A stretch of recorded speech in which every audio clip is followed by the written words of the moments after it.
listening to Kingston Community Radio on WGHQ Kingston. On your radio at 920 AM and 92.5 FM. And also online at mykcr.org. Hi, I'm Kelsey Grammer.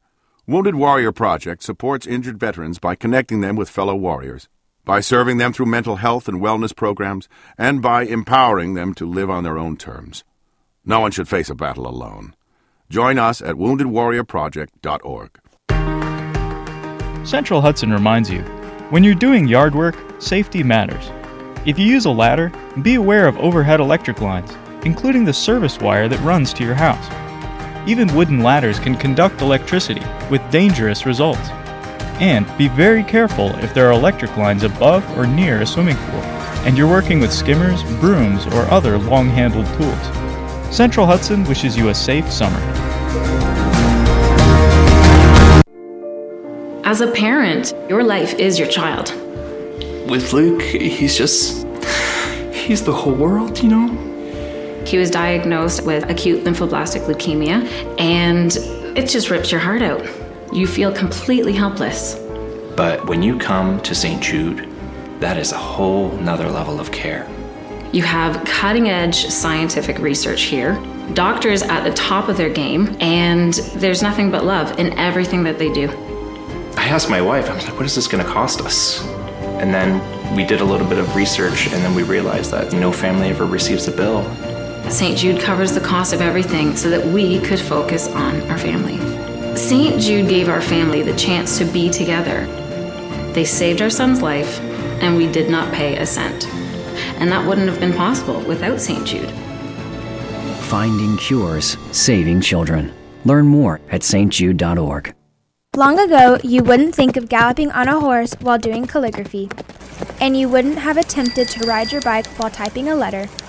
Yet you think you can safely operate a multi-ton vehicle while texting? Behind the wheel is no place to multitask. If you want to BRB, drive now and text later. Lives depend on it.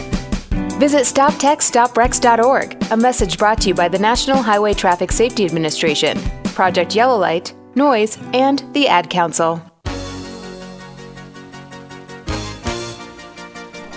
Hi, my name is Jackie Lovezzo. I'm from Lake Katrine, and I support Kingston Community Radio because it is an invaluable resource to the community and its residents.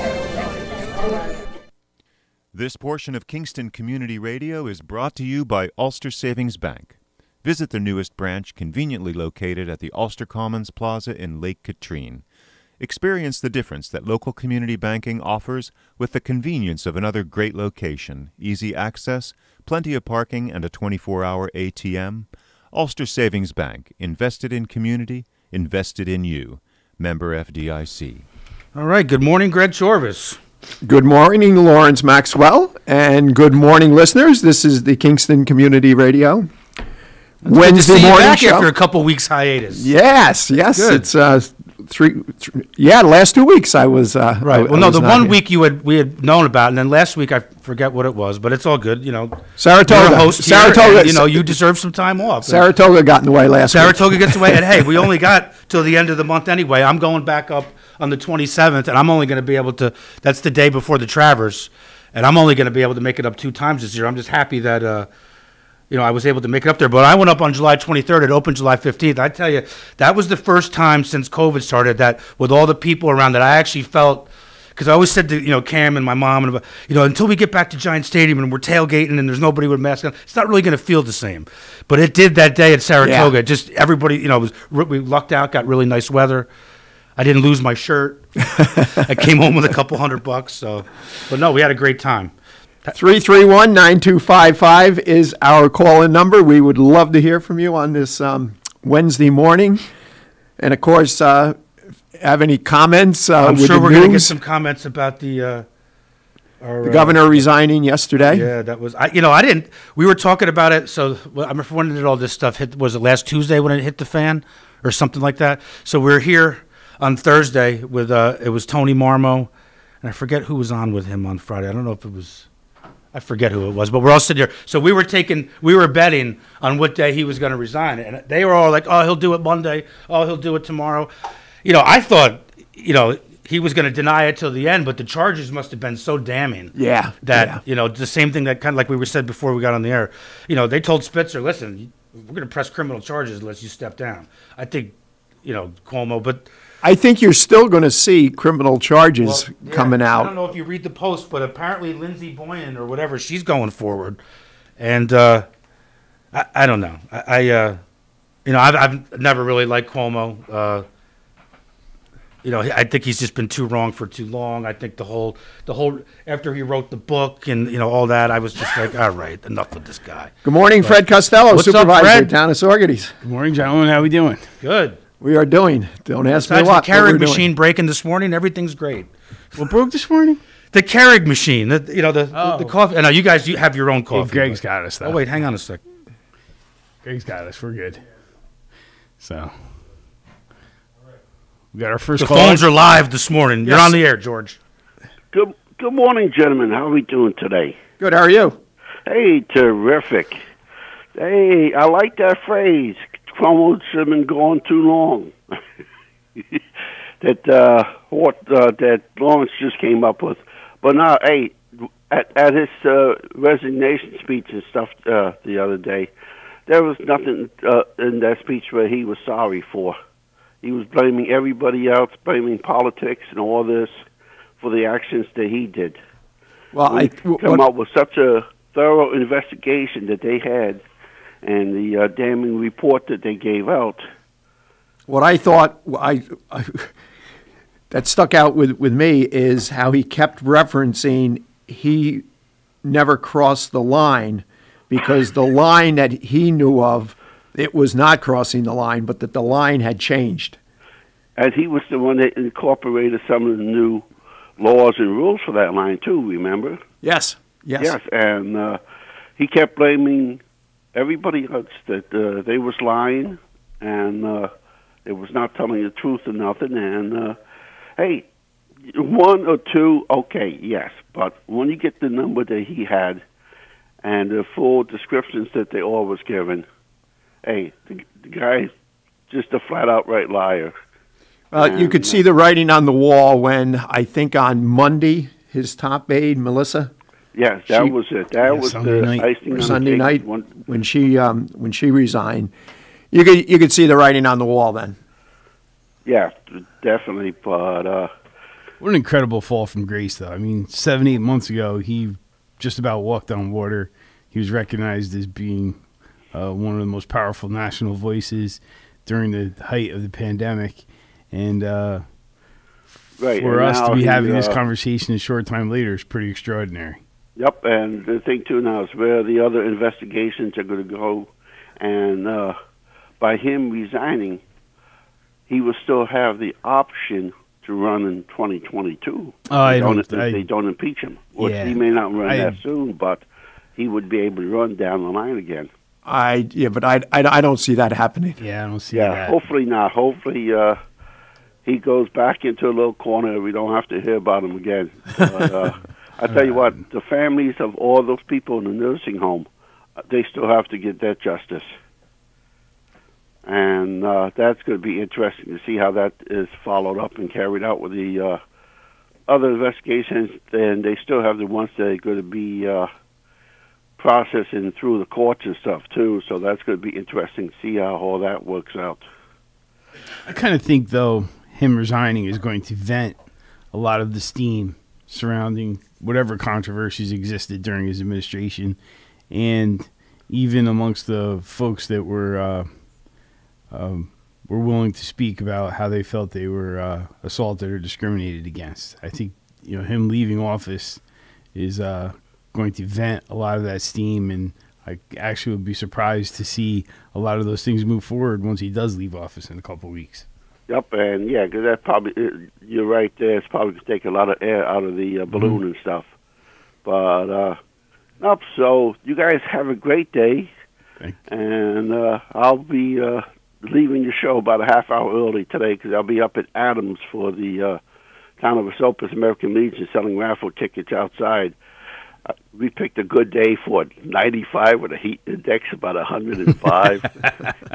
But hey, you do what you got to do. That's right. Ulster County American Legion had a great day, great week at the fair last week. We took in about $1,900 for the Ulster County American Legion raffle. This is my post raffle today that we do. We pull on Veterans Day in November, right after our Veterans Day services. Okay. So we'll be busy, but hey, you guys have a great day. Stay safe. Stay healthy. How much is a raffle ticket? They're $1 a piece, 6 for $5. Okay. And we got 3 cash prizes, plus we'll have a number of different gift certificates, too, from the businesses around the Port Ewan area. And you'll be at Adams all morning or all day? I'll be there from about 8:45 to about 6:30 tonight.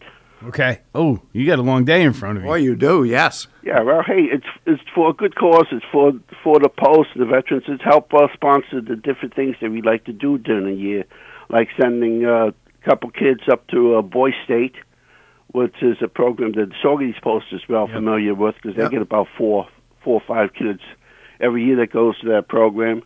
It pays for the flags that we put in the cemeteries around the Port Ewan area, the 5 cemeteries, and the flags that go up and down Broadway when the flag fund that was left by Dick Williams ran out.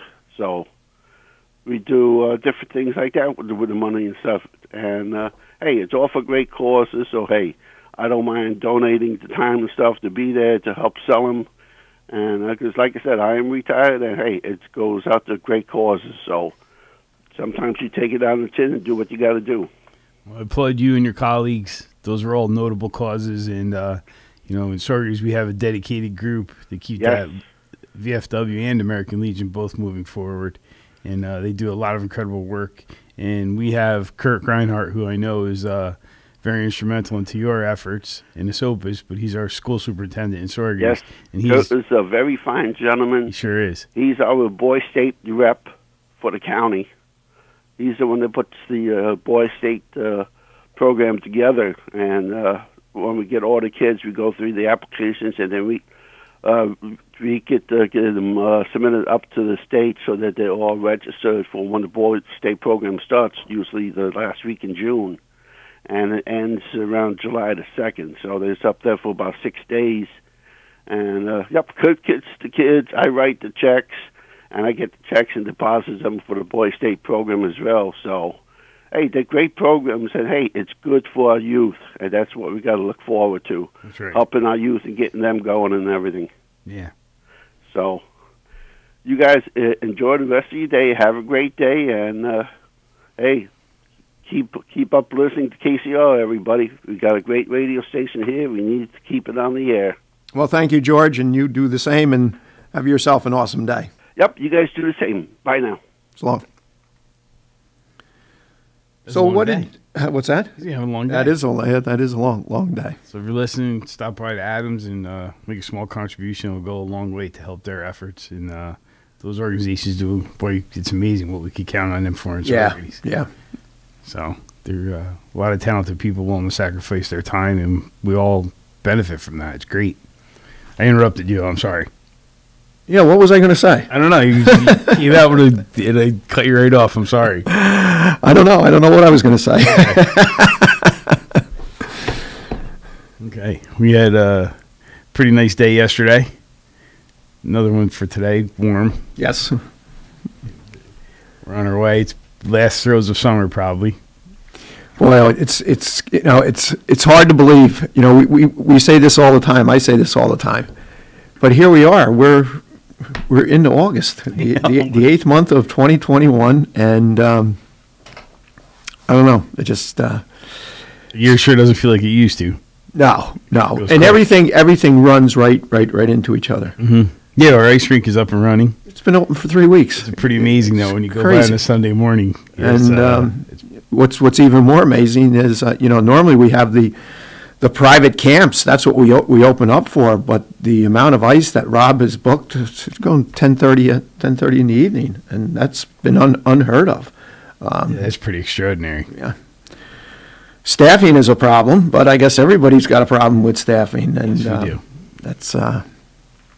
I see going by this morning, my way here, John Barisi, his place at almost 6:30 was struggling for a couple of weeks now. Yeah, I was aware that he was closing at 3 o'clock because he did not have help for dinner in the evening. But to see him close that, because he did a big breakfast business. He does, yes.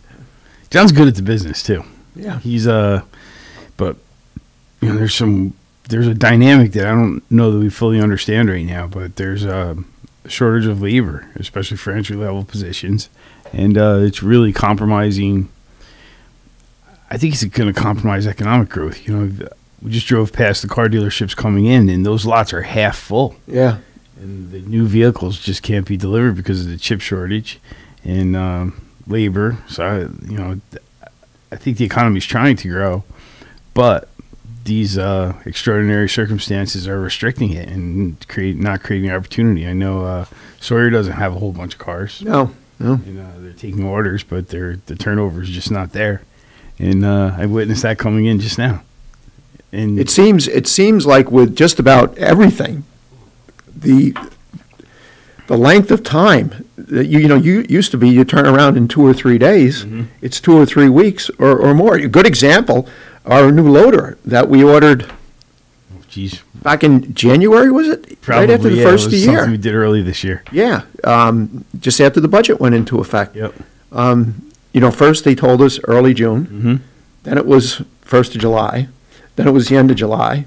Now we're at what are we today? The 11th of August? Mm-hmm. And any word? No. No. Wow. But that's not an uncommon tale right now. And, I know a lot of folks with some building projects in place, and the time schedules they're predicting are just best guesses because it's all dependent on the availability of materials.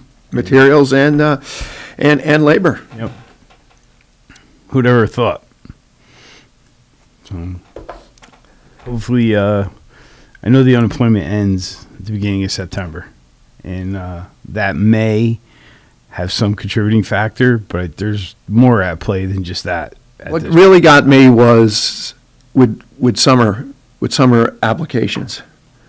I think I told you this. Normally we get between 15 and 20 for summer employment, and this year we got zero. That's amazing. Yeah. Suzanne only had 2 or 3, and I reached out. Normally we don't like to hire 16-year-olds, but I had to reach out to the Aide over at Saugerties High School, and he gave me 3-4 names, and way back in April, we did virtual interviews, and I will say this, all of them have turned out to be a pleasant surprise. A pleasant surprise.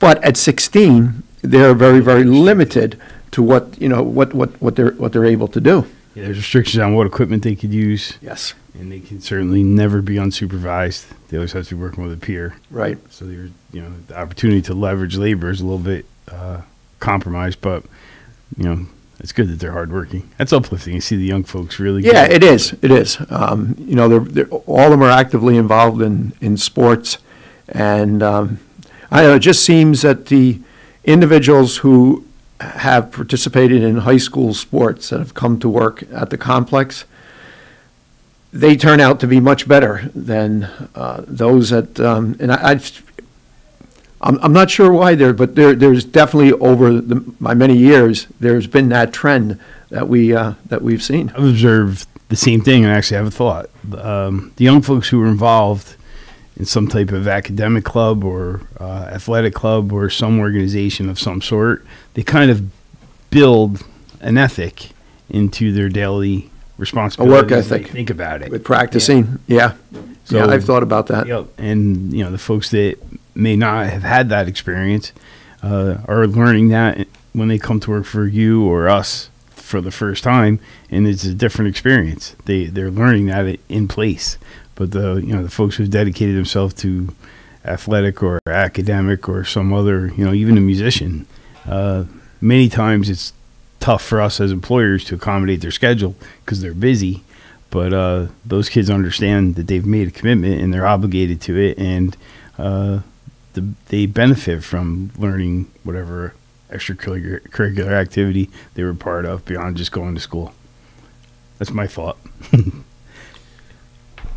Can't argue with you on that. No. I remember when Bill Mayer ran McDonald's, he shared a similar perspective. And he said, the kids that are involved in things are, their schedules are, you struggle because they have other commitments. But he's like, they're the ones that are most reliable and they let you know. And he was pretty much right on. And he had a lot of experience. Yes. With that yes. Segment of the workforce. 331-9255 is our call-in number. Give us a call. We'd love to hear from you on this Wednesday morning. So we have for a lineup today? At 7:30, we got Mike Oliveri. Okay. Will be joining us. And then filling in for Kevin Cahill from 8 to 9 is Gabby Madden. Okay, cool. I hope Kevin schooled her on how we need breakfast. She's always on it. I know. I'm sure she'll show up with all kinds of goodies. Yeah. No, she actually called me last week and said, listen, I can make it now. I was like, yeah, great. Because I called Greg. Greg said he didn't have somebody, so. Yeah, home run. Like, it's probably better that Kevin didn't show up today with Cuomo resigning yesterday and him such a supporter of him. So Cahill's supporter of Cuomo. Yeah.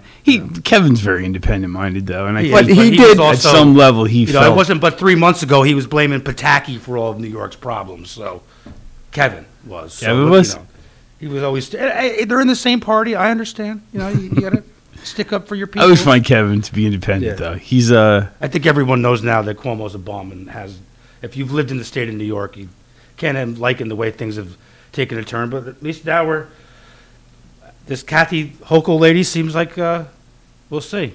We'll see. Yeah, she's a little more on the conservative side. She's not that super far to the left. So that's as far as the spectrum of perspective goes within the Democratic Party, the governor was always criticized for being too much on the conservative side. Well, I don't know about that. Maybe you're a Democrat, so maybe we see things differently. But he was generally viewed I'm not to a be big moderate. Andy Cuomo fan. We could just move on to a different topic, maybe. Yes, we have coming up. This is being sponsored by Sawyer Motors, one of the sponsors, the main sponsors, a fundraiser for the As ambulance, which obviously last year with the pandemic didn't happen, but previous to that, it's August 27th, 6 p.m. at the Petition on Petition Street, and tickets are available at Sawyer Motors, 166 Ulster Avenue.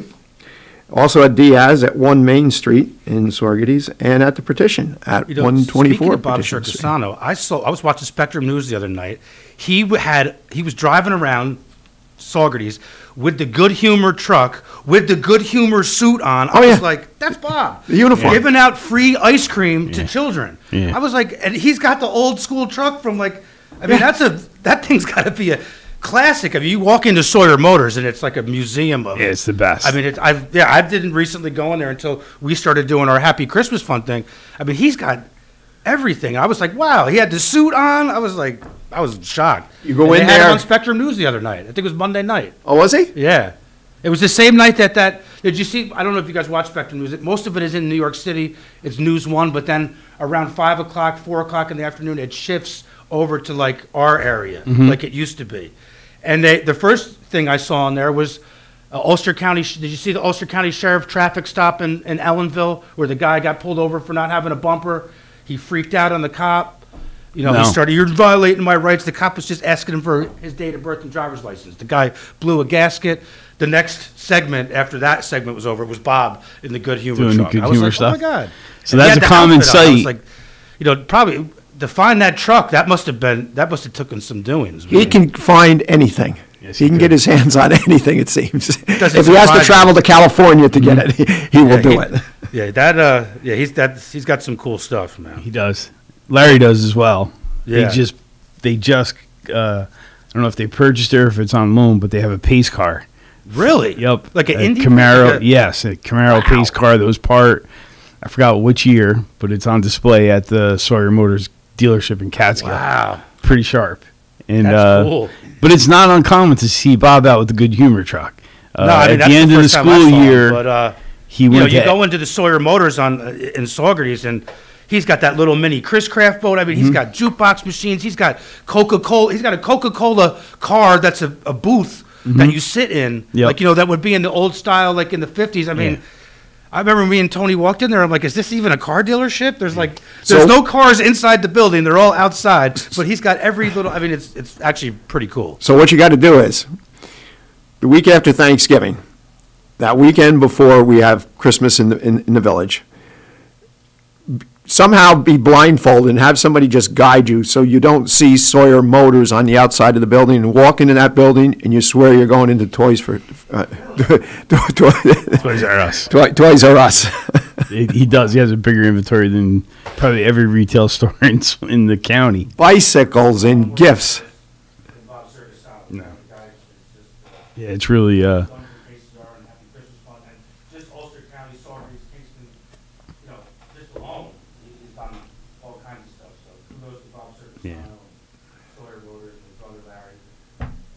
He's also auctioned off the Good Humor truck with him driving it as a fundraiser. So when he's done fundraisers for all the things he does, United Way, ARC, Circuitous Chamber, on and on and on and on, you can bid, and he will come to your event with the Good Humor truck and provide ice cream and with a suit on. Nice. Yeah, and he's done that a number of times. He stopped by the Little Leagues. It's not an uncommon sight to drive through Cantine Field and see the Good Humor truck out. And see Bob. That's cool, man. Yeah, so I have to take back what I said about tickets being available for the event, because Bob did text me, and they are sold out. Wow. They're sold out. Well, good. Yeah, that is good. That is good. That's good for GS. That's good for He it's headlined by Ian Flanagan, who's really a rising star in the music community, and he's a local. Yeah. And it was generous of Ian to come back and do this event on behalf of Diaz and Help Us All and Bob.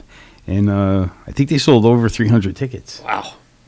And, Bob's sensitive to, he wants it to be a comfortable event for everyone and make sure that it's that the size of the event is appropriate to the venue that they're hosting it at. And they decided 300 would be the max, and that will be tight because you've been down, down there a number of times. Yes. And but I think it's going to be a great night. Looking forward to it. And Hope Rocks is this weekend. Mm-hmm.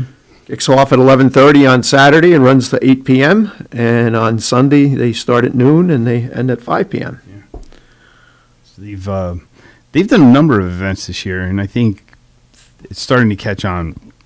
And the vendors that they bring, who can share experiences and help provide guidance for families who might be experiencing a problem with addiction or opioids or some of the side effects that come along with that. There's a lot of support there, and there's a lot of other folks who are going through similar things, and they can share their experience and offer support and guidance. So please take time to go up.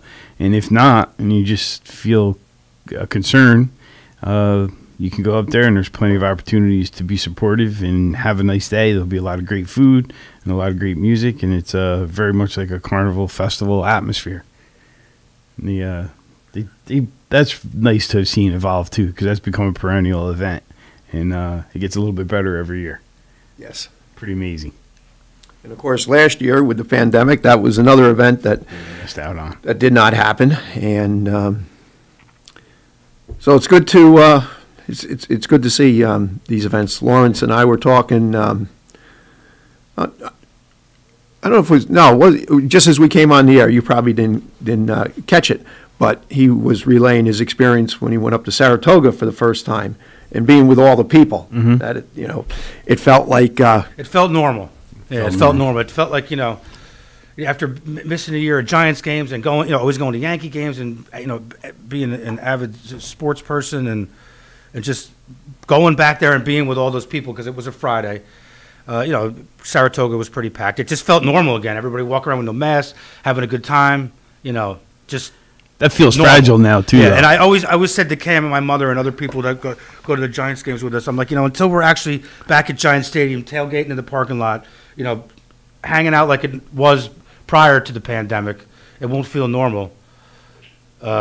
But it is. It's things are getting better, and it's good to see. It sucks that we had a scare in the vaccines rise. It's good to see that more people are getting vaccinated now. Too. Yes, that's actually the key to it all, because we don't want people getting sick, and we want to get this thing behind us so we can, get on. Yeah, and it's just unfortunate that what's going on in some of the southern states and the positive. I cannot believe. I can believe it, Florida, because they're so Republican. But God, like 40% of the state is vaccinated. Like, we're like over 70 in New York. Maybe it was because when COVID happened for us, being New Yorkers living in the state of New York, watching the news every day with bodies getting loaded into trucks. Maybe they didn't see that stuff in Florida. I know all the people when I go down to Florida are vaccinated. Maybe a few of them aren't. But most, 8 out of 10 people I know down there are vaccinated. I just surprised that, I got mine in April. As soon as I could get it, I was up at Best Buy. I didn't wait. Yeah. As soon as I could get, it took me like 5 days to actually get on the list. Actually, Tony Mormo did it for me. He's like, I got you a slot. 9:10 Monday morning at Best Buy. I was like, I'll be there. I just, luckily, I went there and I got Johnson & Johnson the day before they made that statement or whatever. I never really had any symptoms, but yeah, I think in New York State we're a little over 78%. Yeah, we're New York one State that have one. Now the ones that are fully vaccinated, I think that's probably down around 70. But I know I just saw. I think it was just yesterday the number of New Yorkers, percentage of New Yorkers that have had at least one shot. So that's kind of up 8% because it was like at 70. So now it's at 78. That's good. It is good. You don't really see too many in Florida. You see a lot of people wearing masks. You know that they probably don't have the shot or whatever. But I see people walking around uptown without masks. I noticed that the employees at Hannaford started wearing them again. So maybe, to go. And I know September 13th we were supposed to come do away with masks on the airport. That's in effect now until December 31st. So they've extended that. We were Monday, September 13th was going to be the last day of masks in the airport. Now they've took that away until we get over the thing. All right, so we're at the bottom of the hour. Yes, we're at the bottom of the hour. We'll be back in a few. You're listening to Kingston Community Radio on WGHQ Kingston. On your radio at 920 AM and 92.5 FM. And also online at mykcr.org. Central Hudson reminds you, when you're doing yard work, safety matters. If you use a ladder, be aware of overhead electric lines, including the service wire that runs to your house. Even wooden ladders can conduct electricity with dangerous results. And be very careful if there are electric lines above or near a swimming pool, and you're working with skimmers, brooms, or other long-handled tools. Central Hudson wishes you a safe summer.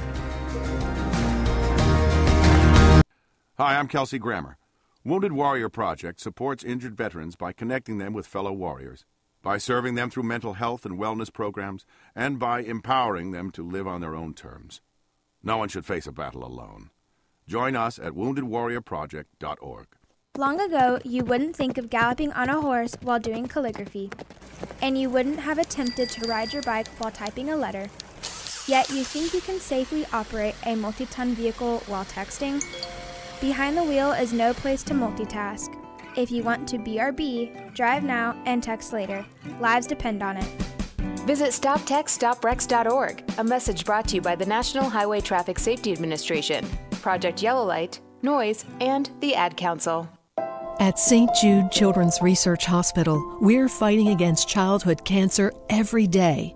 At the heart of this battle are our donors. Most of us want to make some type of difference in the lives of others. St. Jude does miraculous work. The fact that no one has to pay, it's a place where everyone is treated as an equal.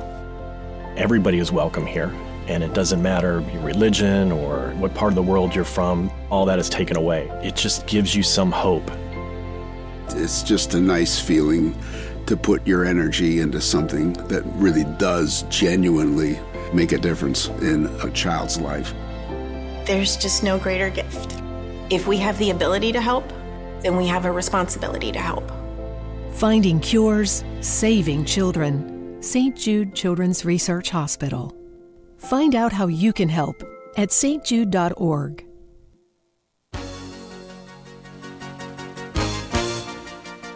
Hi, this is Winnie from the Rosendale Seniors, and I support Kingston Community Radio, and so should you.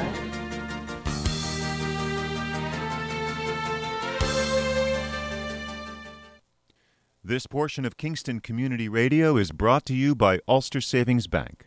Visit their newest branch, conveniently located at the Ulster Commons Plaza in Lake Katrine. Experience the difference that local community banking offers with the convenience of another great location, easy access, plenty of parking, and a 24-hour ATM. Ulster Savings Bank, invested in community, invested in you. Member FDIC. Thank you, Lawrence, and welcome back, listeners who have been with us. Those just joining us, good morning. 331-9255 is our call-in number. Our guest for this next half hour is Michael Oliveri. Good morning, sir. Good morning, gentlemen. And alongside of me is Town Supervisor from Sorgetes, Fred Costello. Good morning. It's a fine morning again. It is. A little bit hazy, but it looks very nice out. Yeah, it was a nice ride over. Yeah. Got a little rain down here in Kingston. Yes, it was shocking. I woke up this morning and I saw... Nothing in Sorgetes. Yeah. I was 3/4 of the way to Kingston before the road even started to get wet. You didn't have anything in Glasgow, did you? No. We went extremes. You know, a couple of weeks ago we had rain every single day, and then it stopped completely for a while. I think that's the new norm. Yeah. Did you see? I'm blown away by out west. They're showing satellite images of the reservoirs behind all the dams, and there's no water. They're in trouble out there. Oh yeah. Holy cow. They're in trouble. A friend of mine, she posted pictures. She went to the Hoover Dam, and you have the line of where the water used to be, and because the rocks are different colors different color. Sure. Yeah, and it is spooky. I remember I went out there maybe 6-7 years ago, and you could see how low the water was at that point, and the fact that it's gotten even lower. It really, you have concern for the west of, Yeah, that's a big part of the country. Yeah. Holy cow. Yeah. Lake. There was a reservoir system in California that was it was part of the power production, and there's not enough water. I think it was. No, it was in California. I think it was Lake Orville, the Orville Dam. They shut down the power production to preserve the water. So, and I think it's the same lake. Obviously the boat ramps and docks are on dry land, and they're hundreds of feet from the shorelines. But now it's getting so low that the boat ramps and docks that predated the dams are starting to expose themselves. So folks are going there and trying to fish. And I'm like, this is scary. It's spooky. Yeah. I think I like your word. Several weeks ago, we got talking while we were encountering the monsoons. Yeah. And what I think is eventually going to happen, unless there's either pulling water out of the Pacific through desalination plants. Mm-hmm. They tried that in Tampa. That went down like a lead balloon. Or a large pipeline, from the Great Lakes out to out west. And that's something that's going to take, a considerable amount of time. Very similar to an avenue to funnel water that comes down from the upstate reservoirs to New York City. Yeah, there's absolutely going to have to be something out there. I mean, they're not at critical levels yet, but they are very, very, very close. Something has to be done, I'd say, within the next, optimistically, 10 years, if not even sooner. If not even sooner.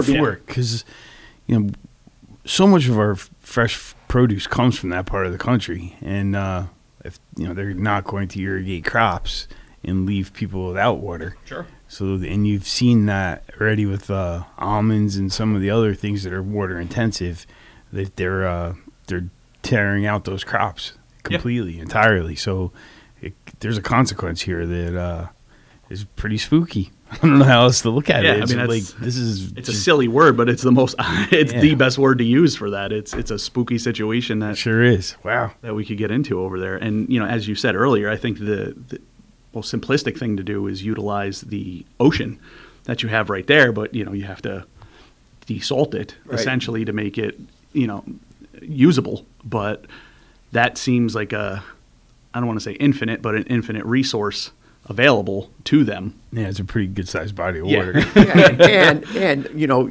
the thing is, once it's decided upon, what it is going, it's going to take some time. I know how long. And We go just southwest of Florida for a month in February, Jen and I, and been doing it for 30, 31 years. Started out as 1 week years ago. So you would hear it on the news, and when they were first proposing the thing years ago, of course, it was a hot topic. Mm-hmm. And then once it finally, was approved, it was very, very costly. And I guess it never has materialized into producing the amount of desalinized water that it was supposed to. And you would think that with such a big resource, that would be a priority of, okay, well, we have a water shortage.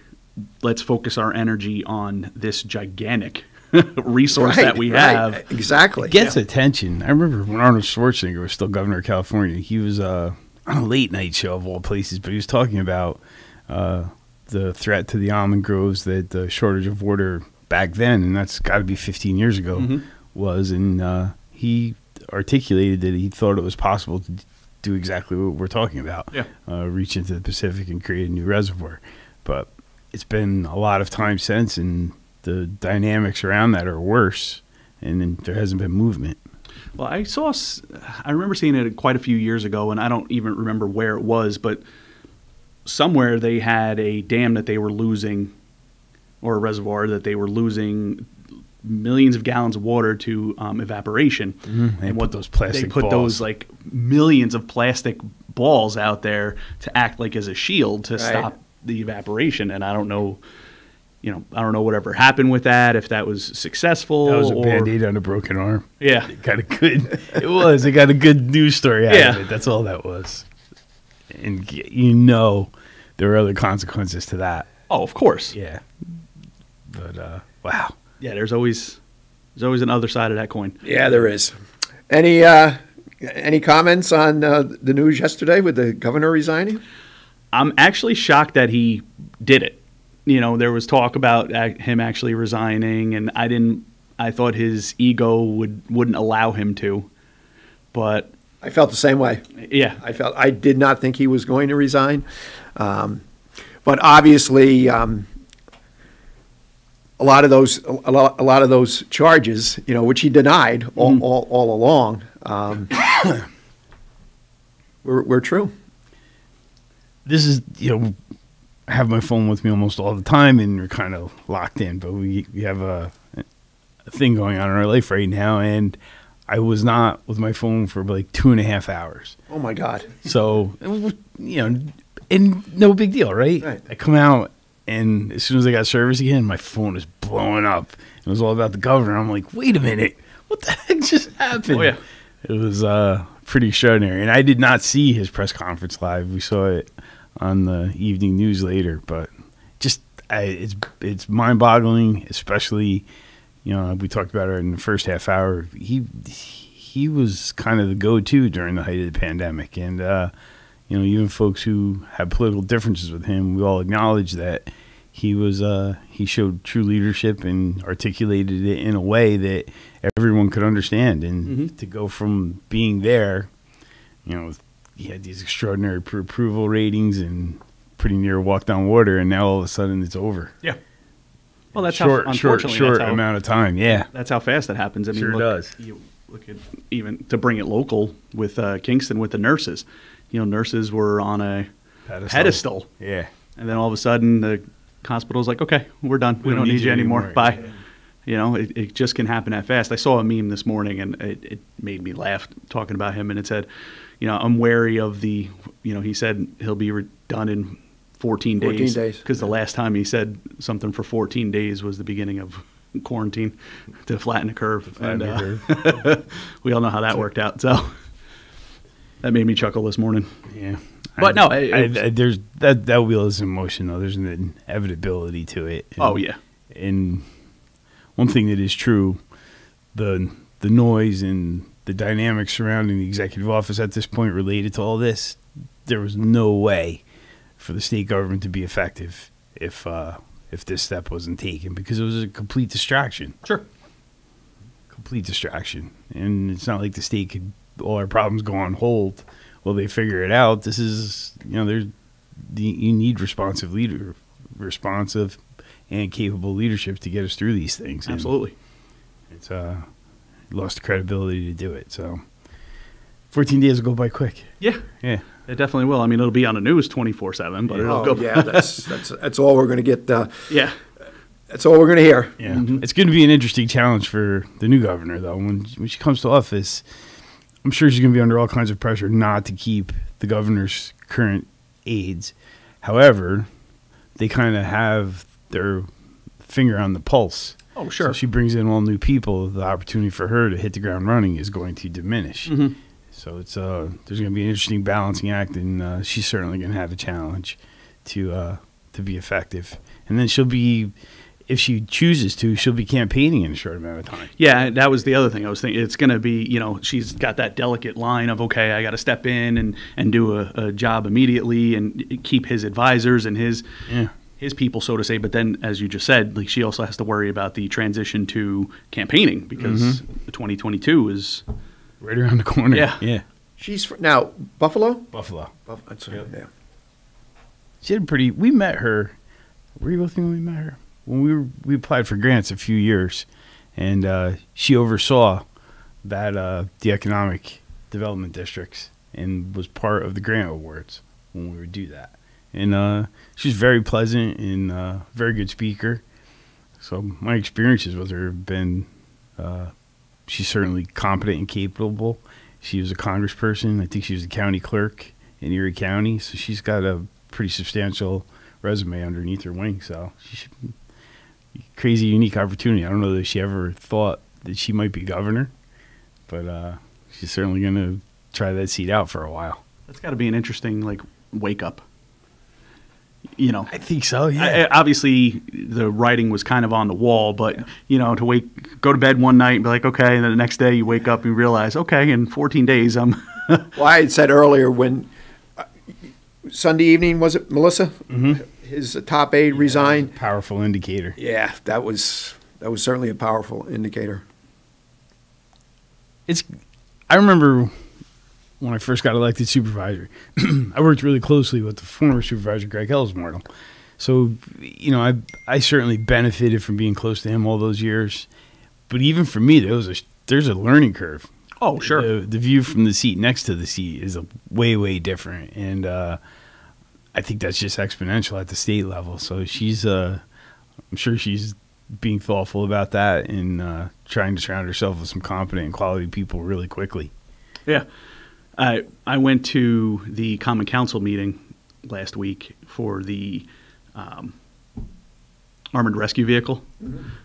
That was very interesting. That was eye-opening experience. And I had my wife with me and one of my friends, and they're like, "Are you sure you want to get involved in this?" And even Pat O'Reilly, who's a current alderman for Ward 7, he came up and he goes, "Yeah," he goes, "This is what it looks like."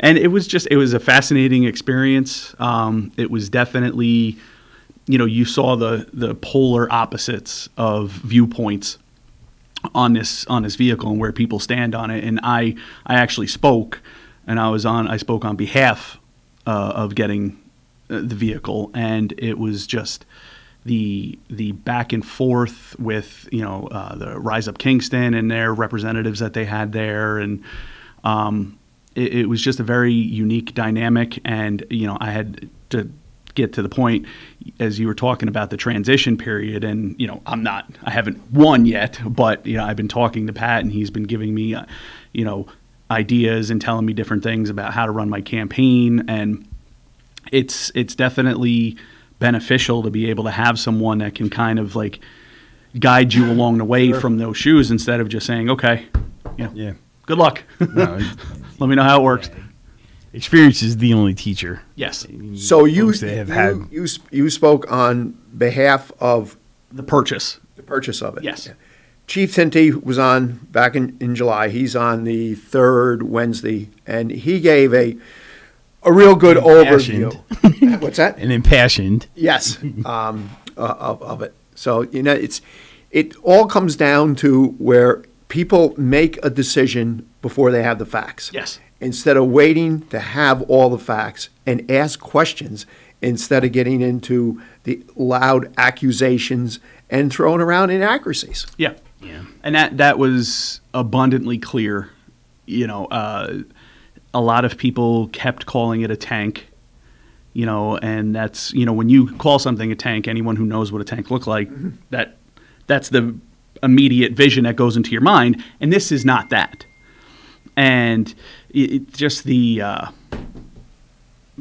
was just mind-boggling, and people didn't understand that it was a grant. This wasn't, the city of Kingston putting up $100,000, pulling it from another resource somewhere. No, this was a grant that we got, and the other people were like, well, we can apply this $100,000 towards this, $100,000 towards that. Yes, we do need money in those sectors, like rehabilitation facilities, mental health facilities, but this was not, we weren't taking the money from the city of Kingston, that $100,000. This was a grant to replace. And that was the other thing, the opposite side of it, so to say.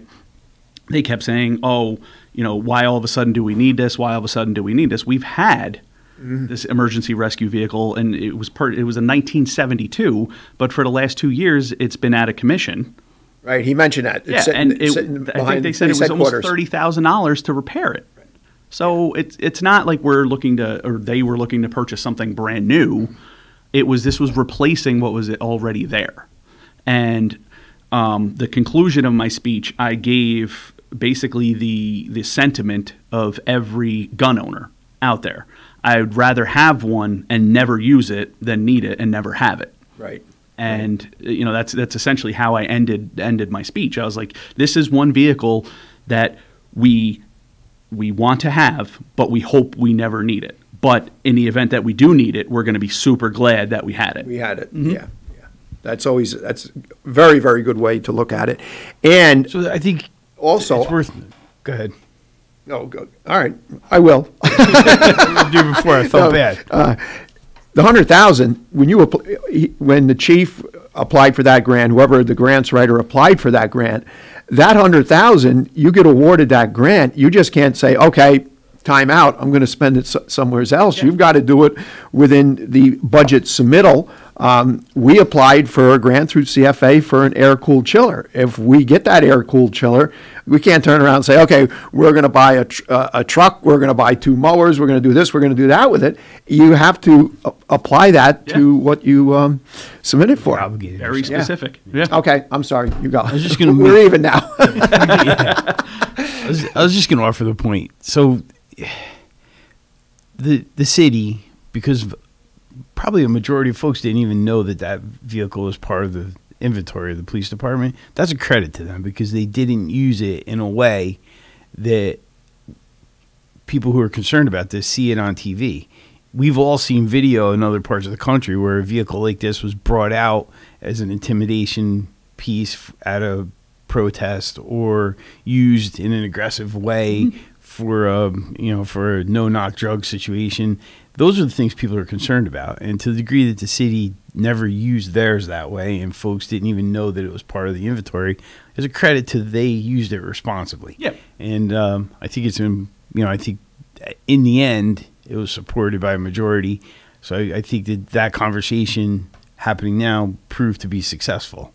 But, it's unfortunate, and there's a huge expansion of weaponry in the criminal world, unfortunately, and the police response to that is that it has to escalate to match it. I think when we had Chief Barberia in Saugerties many years ago now, there was a state police instance where there was an individual with a high-power single-action rifle who was shooting, but the police had to basically set up a perimeter and let him exhaust his inventory of ammunition because they didn't have a weapon that could respond with that. You can't go to someone with a handgun who has a high-powered rifle, you're outmatched. Yeah. You might as well have a stick. Mm-hmm. And the response to that is police have expanded their inventory, and in many ways it does look like a military response. And unfortunately, they're to a degree responding to what the challenge they're facing. And, mass shootings and all these things, if we don't give the police the resources they need to respond to those situations, quite frankly, they can't. They have to just exhaust the perpetrator's ammo, and then they can go in. Yeah. With and their one of the handguns. examples that was given at the council meeting was the Pulse nightclub shooting, how they used the vehicle to essentially ram in through the back door and shield people as they were running away, because there was, like that the purpose from, what I read, and I spoke to a lot of people, and I did my research on this before I actually gave my speech, and it's used equally to bring people in, the police officers into emergency situations, as it is to get people out For evacuation. of emergency situations. And, as you said, the criminal world are getting more high-powered firearms, and it's a standard patrol car coming into the situation. They're at risk because they're taking fire and they're not in a bulletproof vehicle. Versus having this, now they can get in there into the situation faster and try and de-escalate it before it comes to something we dread seeing on the news. Fred hit on a very, very good point. The police have had no other choice. Municipalities have had no other choice but to respond because of the numbers of mass shootings. I don't think a day goes by you don't hear about something, or the number of shootings that occurred a couple weekends ago in Chicago, or even in New York. If the police do not respond to that and elevate their capabilities to combat that, it's only going to be worse. Sure. And you hear of all these innocent children that there was drive-by shootings. And it's very unfortunate, but we just can't let them go on and without any kind of response back. And to bring it even locally, with what a lot of people have, I don't want to say forgotten, but it's kind of gone in the back of their mind, the incident at the Hudson Valley Mall. Yes. The incident in New Paltz. Yeah. One of my friends was one of the officers that, took a ricochet shot.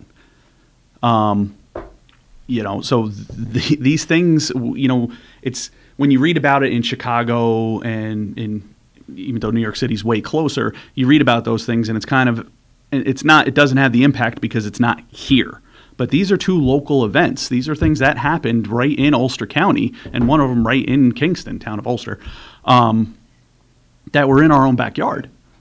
And a lot of people have forgotten that these things did happen and they did occur right here. And luckily the Common Council voted for it. That's the other thing I was going to ask you. So that was a Common Council meeting. It wasn't a public informational meeting, so they did take a vote? Yes, they did. And they approved it? Yes, they did. It was... It's a joint project, too, though. We're forgetting the town of Ulster. Town Yes. of Ulster's part of their response team, and that vehicle is owned jointly. Yes, yeah. Town of Ulster put up, because I think it was a $165,000 purchase. City of Kingston got the $100,000 grant, and the town of Ulster put up the $65,000 to complete the purchase because it was a joint venture. And when it comes to, I'm just going to call it the SWAT team, but for lack of I think it's people don't know what you mean by it. It's emergency response. Urgent, ERT. I think. Yeah. It encompasses all departments in Kingston and town of Ulster, and they were there. I thought it was a genius move on Chief Tinty's part. He brought in all the officers who are on that emergency response team to kind of put a face and a soul, really, to that team and the need for that vehicle. Because here you're not just saying, oh, it's a bunch of police officers, blah blah blah. Like, you're actually seeing them. Yeah. You're seeing their faces. Like, you understand these are people who have families that they want to go home to, but they're willing to risk their lives to protect everyone else. Sure. And I was happy that it passed. That one didn't pass unanimously. That was it was 6-2 on that vote, and I think they also approved the usage of the camera systems, and that got approved 8-0. One of them, I forgot what ward it was, but one of them wasn't there. So that was just a very good. Yeah, he also spoke about the cameras several weeks ago. Yes, he did. On that. So that's good. That's good. That's good to hear. Mm-hmm. Our experience with the cameras has been extraordinarily positive, and Greg adopted that early on as part of the security at the complex, And boy, has it had been fruitful over the years. There's been dozens of occasions where, small property damage crimes were resolved, painting was resolved, because you can, I remember one guy painted inside the pavilion, and he literally looked at the camera. You need to take a mugshot because he gave us one. Yeah. But, that's the community's property. And people have sacrificed. We love to talk about all the volunteers and the donations that made everything on Cantine Field possible. And for people to come up there and disrespect it without repercussion is a failure on our part. And the cameras have gone a long way to help us ensure that when those things do take place, that we can at least get some justice and restitution to make the repair. Yeah. And it's proven effective. And when that does happen, the word gets out, and then things calm down for a while. Oh, absolutely. And then another incident will happen. But what a valuable resource they have. They've been all for it. So that's good to hear. Wow, that half hour flew by. Sure did. Wow. So yeah, just to kind of recap, obviously November is the general election. I'm running for alderman for Ward 7. My information can be found on Facebook. It's Mike, the number 4, Ward, the number 7. So Mike 4, Ward 7. My website is maoinspires.com. You can find my motivational speaking information there, as well as my campaign stuff. And if anyone out there is interested, I'm having a Get to Know Your Candidate event at Great Life Brewing next Wednesday. Okay. Well, thank you very much for taking time out of your busy schedule. Yes, thank you, gentlemen. And we'll be back in a few. You're listening to Kingston Community Radio on WGHQ Kingston. On your radio at 920 AM and 92.5 FM, and also online at mykcr.org.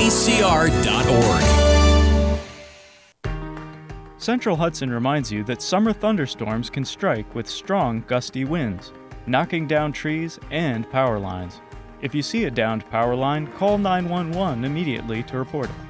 Power lines can carry an electric current strong enough to cause injury or death. Stay at least 30 feet away from a fallen line. Don't try to move it or anything that has come in contact with it. And never drive over a power line. Remember, your safety matters. Question: what will you find on all over-the-counter or OTC medicine packages to help you choose the right drug and use it safely? The answer: the drug facts label. This label lists the medicine's active ingredients and purpose, how much to take, and warnings you should know before using it. Remember, even OTC medicines you buy without a prescription can cause side effects you don't want. So follow the information listed on the drug facts label. For more information, visit fda.gov/drug facts label. A message from the U.S. Food and Drug Administration. Introducing the YMCA. Sure, you know the Y for a swim or a game of hoops, but we're more than that. We're a cause. When you take a jump shot at the Y, someone else is getting job training. Practice yoga as a team practices her leadership skills. We give people of all ages, incomes, and backgrounds a chance to learn, grow, and thrive. So while you might think of the Y as the place for lifting weights, we're also about lifting entire communities. That's the Y. We're so much more. Visit ymca.net/more. Hi, this is Tony Marmo from Norman Staffing, and we've been bringing together employers and job seekers since 1980. If you're an employer and have job vacancies, let Norman Staffing help fill them with permanent or temporary workers. We screen, interview, and recommend the best candidates for your company. We make the employment process easier and faster for you. Please call Norman Staffing for your employment needs at 338-9111, 338-9111, or normanstaffing.com.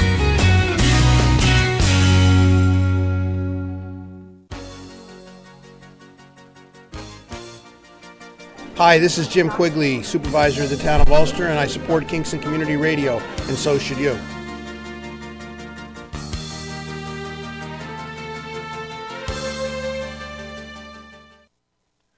Rondout Savings Bank has a long history of serving local communities and maintaining a strong tradition of customer service excellence while providing each customer with the personal attention they deserve. Rondout Savings' approach to community banking puts you and the growth of your business in the front of everything they do. They're a different kind of bank and would like to tell you why, so please reach out to one of their expert business bankers for an appointment and let them show you what they can do for you. Rondout Savings Bank, always working for you and the community with branches in Kingston, West Hurley, and Hyde Park. Also online at rondoutbank.com. Equal housing lender, member FDIC. And we are back. Welcome back. For those who have been with us this first hour, those just joining us, welcome. 331-9255 is our call-in number. We would love to hear from you. In the studio is Gabby Madden. Yes, good morning. From Kevin Cahill's office. Always great to have you. And you brought us breakfast. Wow. Of course, got to keep with that. Yes. Keep with that routine. And Town Supervisor from Saugerties, Fred Costello.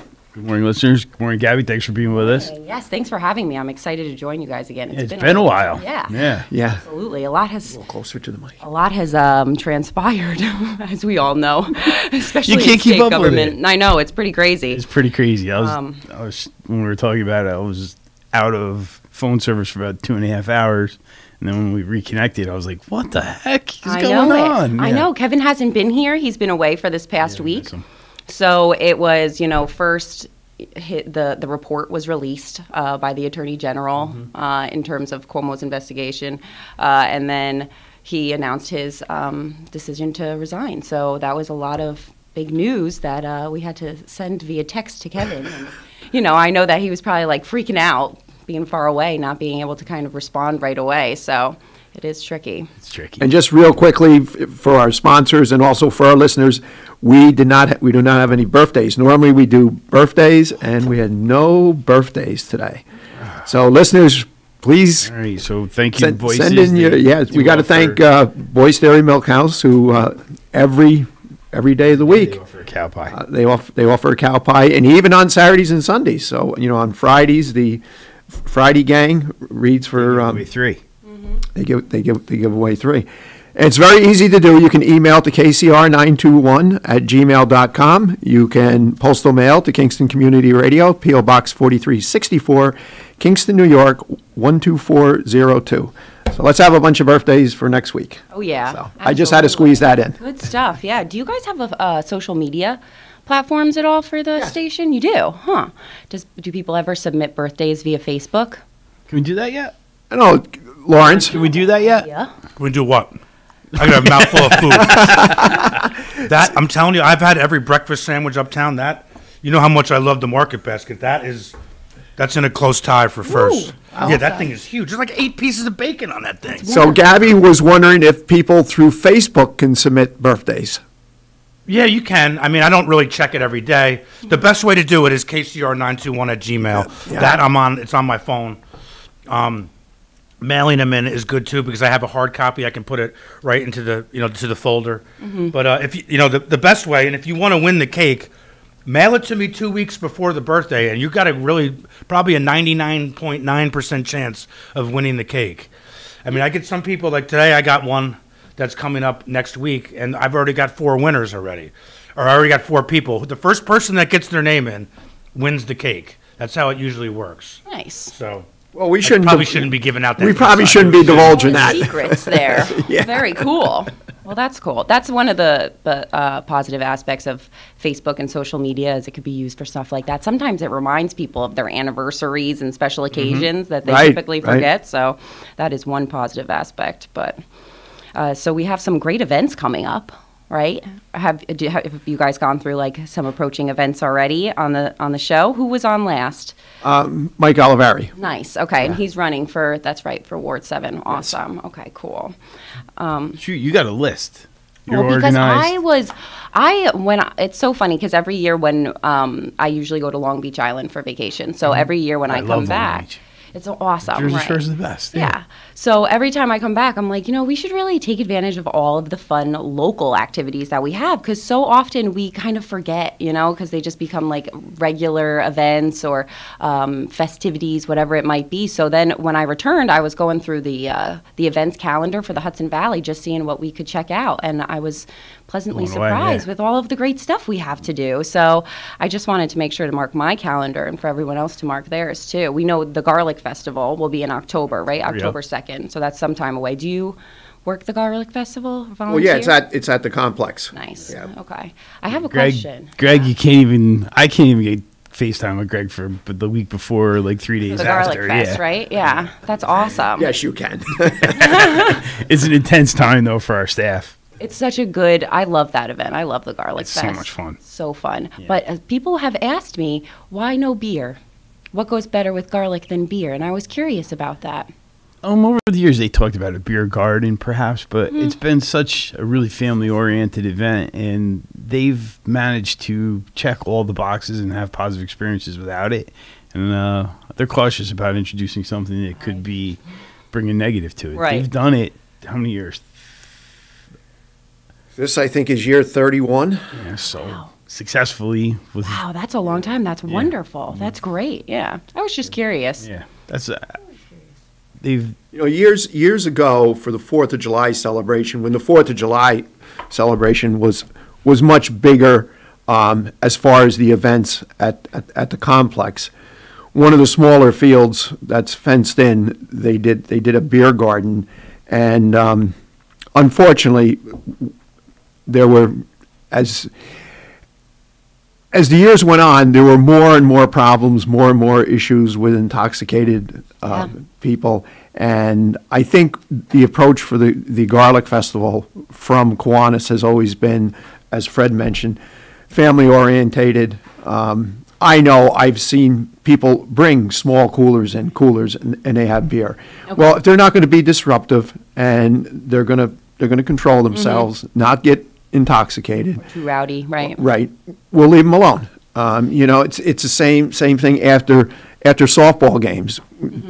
Guys get together. Right. If they behave themselves, the security attendants that I have that work for me, we don't bother them. That's awesome. Yeah, yeah. We do have beer at our food truck festival, and we did. The last food truck festival was overwhelmingly successful to a point where I think it eroded the quality of the folks that came. But in response to that, we're going to add a number of more food truck slots, and we're going to have more inventory for beer because we ended up running out. And that is being co-sponsored by the Community Foundation of Sororities, and their goal is to raise funds to rebuild Small World Playground. Okay. So the beer sales go directly to that fund, and we're somewhat on our way. We're starting to raise a sizable amount of money where we could begin to talk about that project. And that's awesome. Where's that playground located? It's on Cantine Field by the ice rink, and it was built by all volunteers, and money was raised for it 25 years ago, or thereabout. And but it was a 25 years ago, leathers style playground, and ours outlived its useful life, and Greg and his staff managed to maintain it and keep it past its useful life for a number of years. But it reached a point where the opportunity to get a sliver or something being unsafe far outweighed trying to keep it any longer. So we removed most of the major components at this point, and there's still a small playground that we were able to salvage from the school here in Kingston where they did those. The old Sophie Finn. Right. And hopefully shortly in a year or so, we're going to get back at and kind of kick off that community effort and rebuild it. Very much like the Forsyth Park. That's all I was thinking about too. Right Because, when you start to deconstruct those old playgrounds that you have so many memories on, you don't even realize how attached you are. Yeah. I got so many splinters at Forsyth Park.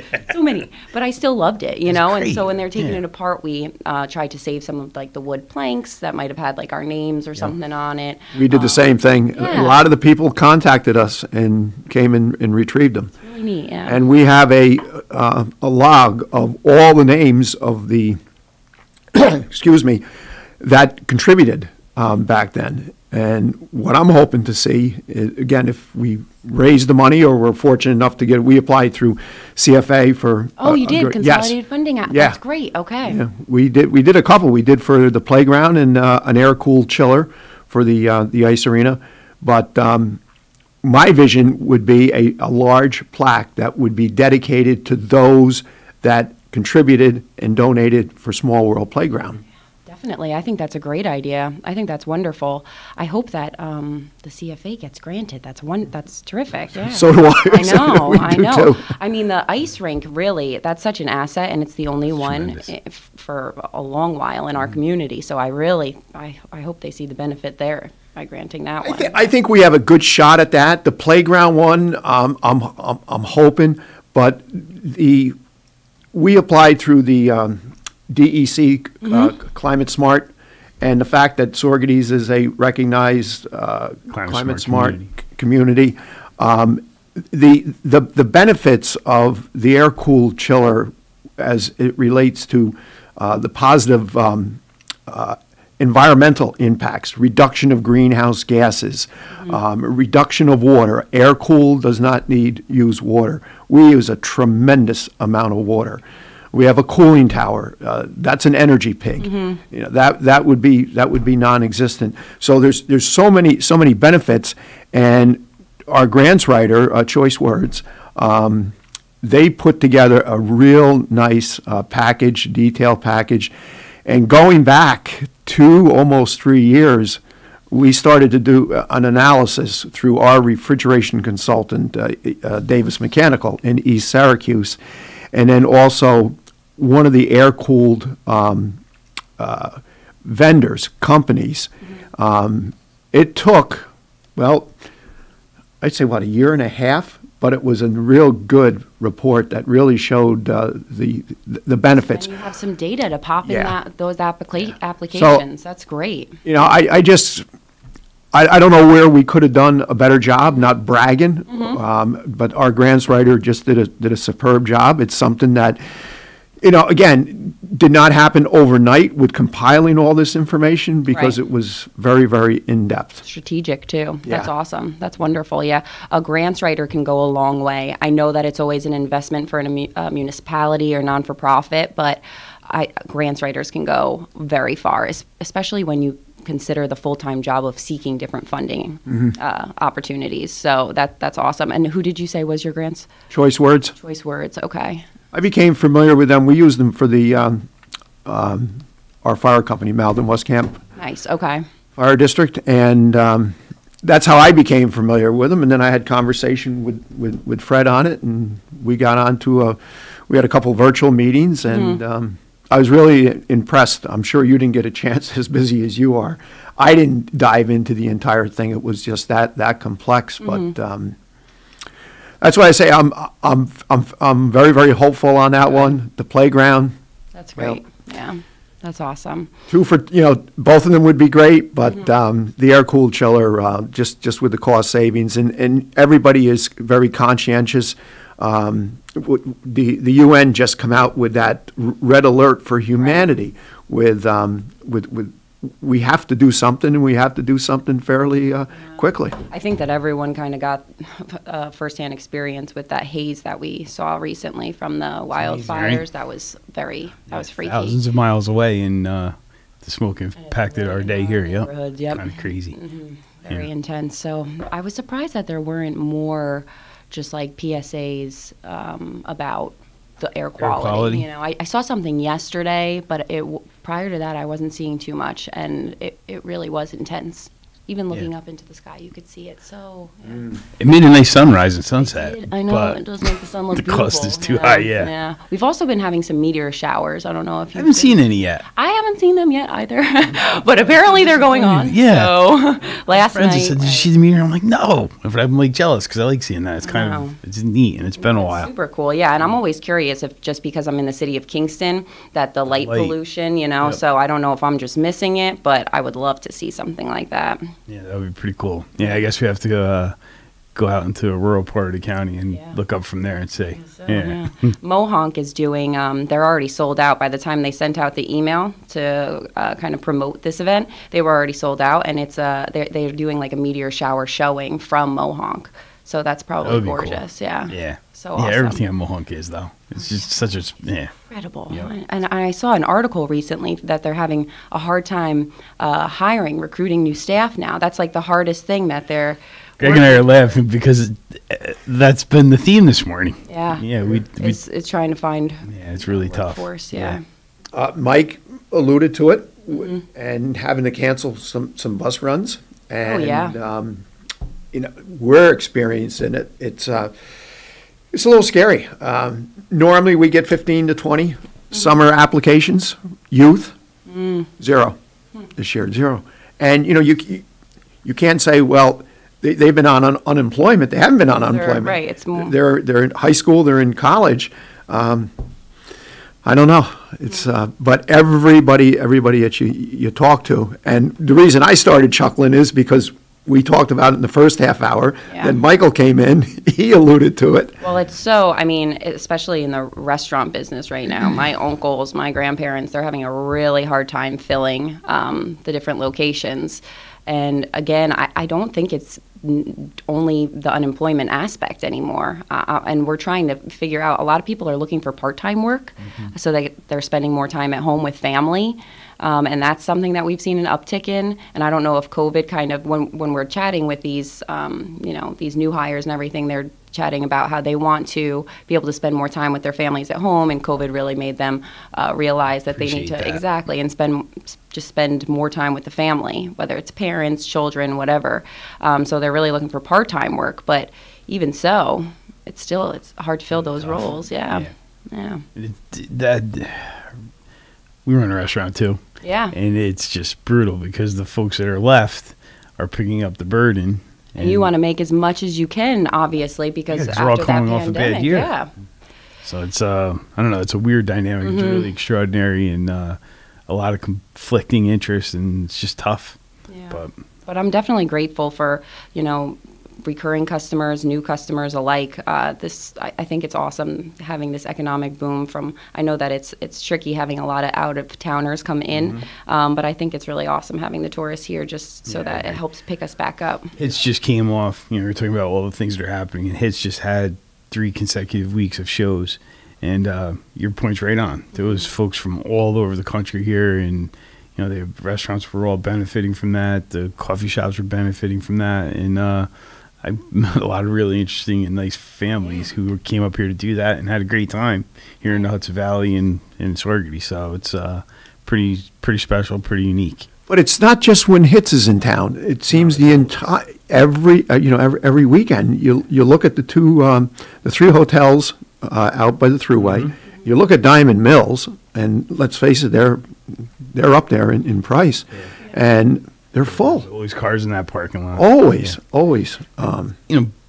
3 weeks prior, when we had the softball event on Cantine, that was huge. And then we hosted the American Legion World Series. That was huge. State, not World Series. State championship. That's awesome. World Series is so fun. It was so much fun. And the Saugerty's team made a really nice run, which is a bonus.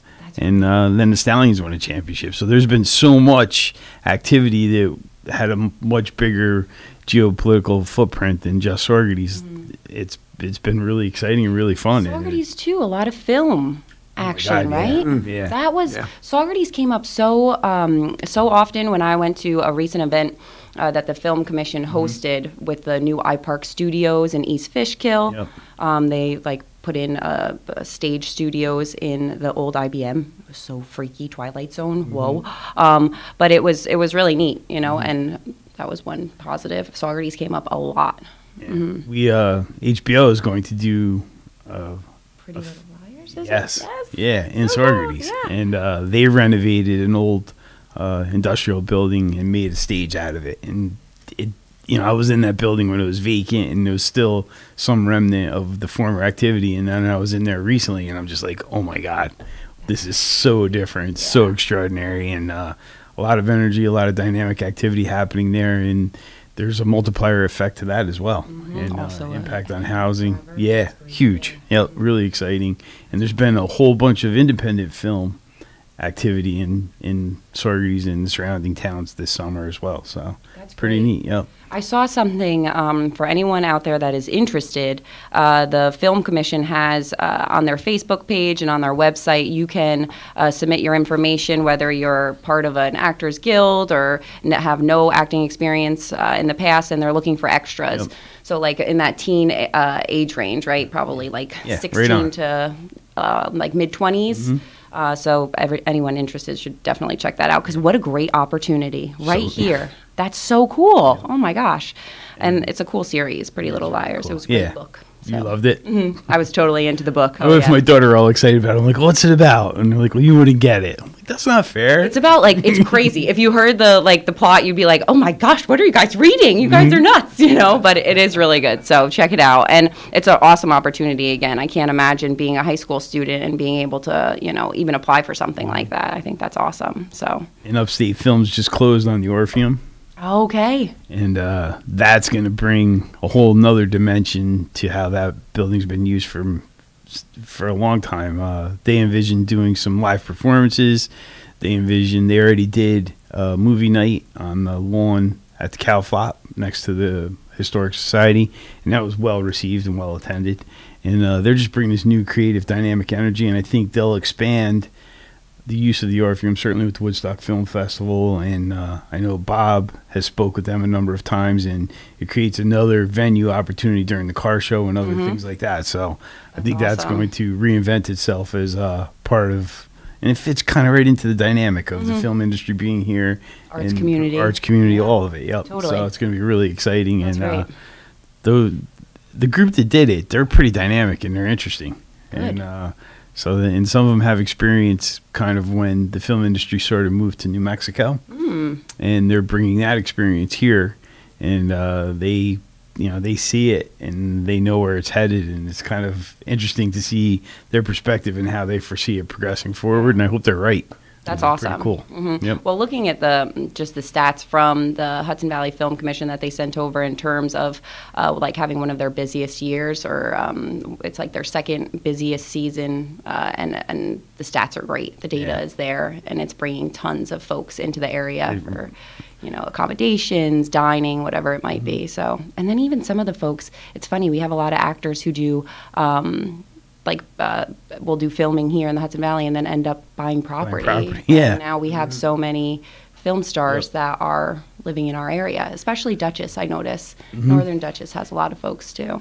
We take it for granted because we grew up here, and we don't appreciate the natural beauty that we get every day. And, I didn't really understand it at all until I spent time in other places, which are beautiful in their own way. But I remember being in areas that were more arid, and it's kind of like, wow, look at the mountains, they're gorgeous. But then it feels like you're in a rock quarry after a while.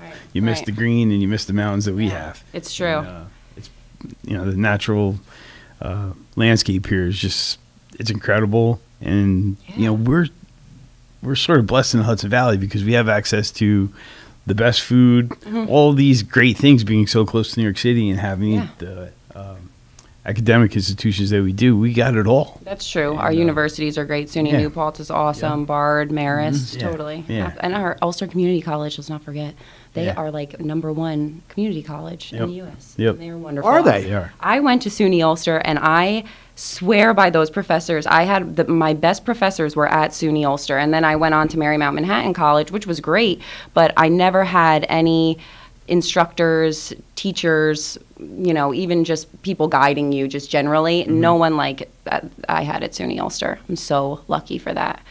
I'm a big fan. My experience there was similar to that. There was a lot of teachers that I found out ended up being mentors in many ways. Right, exactly, and, mentors, right. Yeah, and that was and motivating you to want to continue your education and stuff like that. So it was great while I was there. And it's good to hear that it's still that. Yeah, Intelligent, very smart. brilliant people. Yep. Like, it's so awesome and so humble too. It's a great asset to the community for sure. Yeah. Absolutely. And then another thing with Saugerties is your farmers market. I've heard amazing things about the farmers market. That's great. Yeah, really fun and a lot of interesting things. And especially right now, there's all kinds of locally grown produce and cheeses and all these great maple syrup, you name it, it's there. It's That's awesome. And it's a really fun dynamic. They have music every week on Saturday morning, and they're set up really well. Parking's usually never a problem. And if you wanted to hang around for a while and enjoy it, you're welcome to do that. If you just wanted to come in and pick up some quick stuff to plan your weekend, you can get in and out really fast as well. That's so awesome. They do a good job. They do a great job. Last year I was really impressed with them because they opened during COVID, and they were so thoughtful in their effort to make sure that people could come there and still feel safe. I remember them marking, and it's outdoors, so that brings a whole bunch of unique challenges. But they had monitors when you went in, and they had distance establishes, and they did just a tremendous job. And this year is significantly more normal, and they're doing well, so it's exciting. Yeah. That's Yeah. wonderful. That's If you're bored, it's your own fault. There's so Yeah. much. Or you to can't do. be So bored. You much can't to be. do. There's way too much to do. You can't do everything that Right. is true. out there. It's impossible. True. It's Absolutely. impossible. And I'm looking at all of these different events coming up, and these are special events, but we still have regular activities that you can attend any weekend, weekday. Opus 40, that's a great spot, and they do the Stockade Saturdays. I signed up for one of those. I'm very excited. Yep. I have your farmers market down here, and Saugerties in Kingston. Kingston also has one uptown. You I'm got a sure great that one too, you're- yep. Right.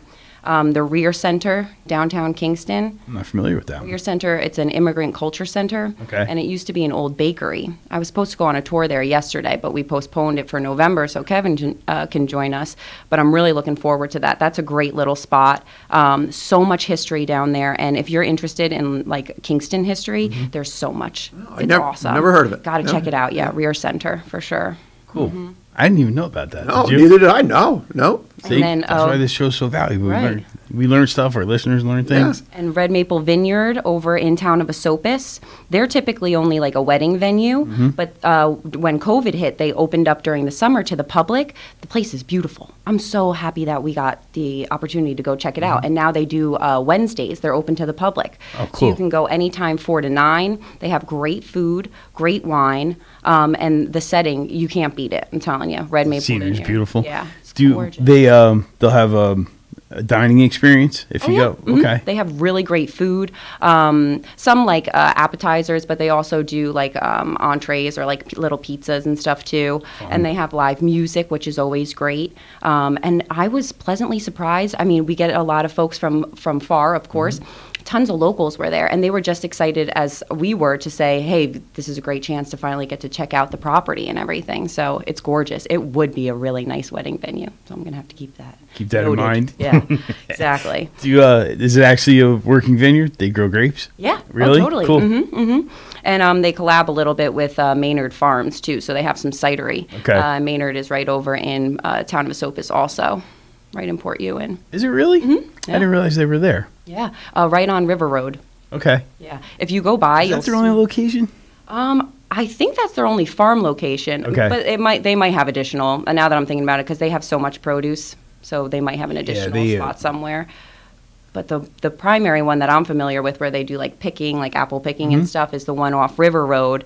And if you drive by, you'll smell like a grape smell almost, because it's something that they put on the fruit to keep the birds away. Okay. And it's so sweet and it smells amazing. It's really nice. Makes you drool as you're driving through the neighborhood. Yeah. We are at the bottom of the hour. We have to get our sponsors in there that sponsor us. So we'll be back in a few, listeners. You're listening to Kingston Community Radio on WGHQ Kingston.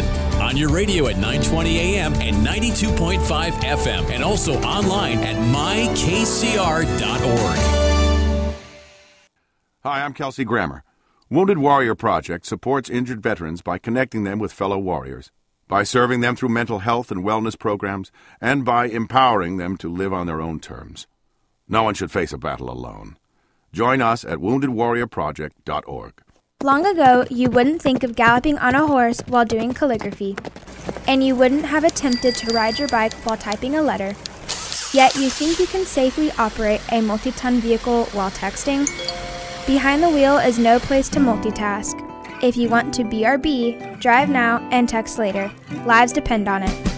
Visit StopTextStopWrecks.org, a message brought to you by the National Highway Traffic Safety Administration, Project Yellow Light, Noise, and the Ad Council.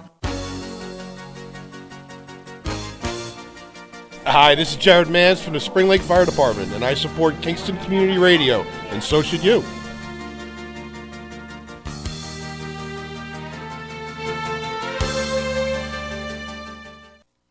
This portion of Kingston Community Radio is brought to you by Ulster Savings Bank.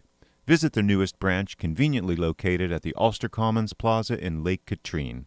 Experience the difference that local community banking offers with the convenience of another great location, easy access, plenty of parking, and a 24-hour ATM. Ulster Savings Bank, invested in community, invested in you. Member FDIC. I have one of my parents out. Thank you, Lawrence. And for those listeners and viewers who have been with us this morning, welcome back. Those just joining us for the last half hour, this morning flew by. Welcome. 331-9255 is our call-in number. We have from Kevin Cahill's office, Gabby Madden. Hello, all. Thanks for having me. Town Supervisor Fred Costello from Sorgady's.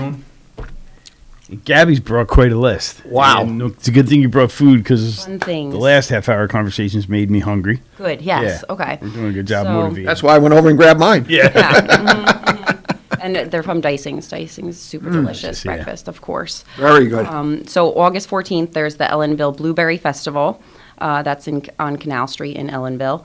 Then we have the Kingston Soapbox Derby on August 15th. This should be fun. This weekend. Yeah, I'm very much looking forward to checking that out. I think that's going to be really neat. I think we're going to see a lot of beautiful pieces because we have so many artists locally, and I just have a feeling they're really going to put their touch on some of these. So I'm looking forward to that for sure. Yeah, it was probably 15 years ago, maybe longer. Mary Eric and Supervisor Helsmore, they participated in the village DPW built the car, and those two were fun, and they were both characters, and I remember them being in that. I feel like I would just wreck so hard in one of those cars. Like, I can see myself with, like, a big helmet and, like, all the padding and still just, like, totally wrecking in one of them. Like, it's just, but it looks like so much fun. And all the time, like, those are special projects where you can do that with, like, family or friends, and it's, like, community. I love that. That was, the DPW, I think, really enjoyed putting that together. Yeah. And our highway department helped us one year with the bed race. Nice. So we, the town board participated in the bed race in Sorgady's, and the highway department helped us assemble our bed. And we got some really gifted and talented mechanics up there. So we should have got some younger folks involved because we just couldn't compete with the youth. I was the youngest one, and I'm not exactly young, so. But good, like, camaraderie. It was fun, yeah. It was so really, cool. it was a good awesome. distraction from the normal chores. Good. So that's, the 15th, which is this Sunday at 12. And then I'm pretty sure they line up downtown, in downtown Kingston. And that's a steep hill. Just, wow. And then we have the Hoolie on the Hudson. That's not until September 5th. And I like how they schedule that conveniently. Labor Day, the next day, so you can relax and recover. But there's Bill Yash, who's a legend and a longtime Sorgady's resident, is going to be honored, as he should, because he was one of the original creative minds that put that together. And it's always fun, but I think it'll be a little bit sentimental for a lot of us who knew Bill.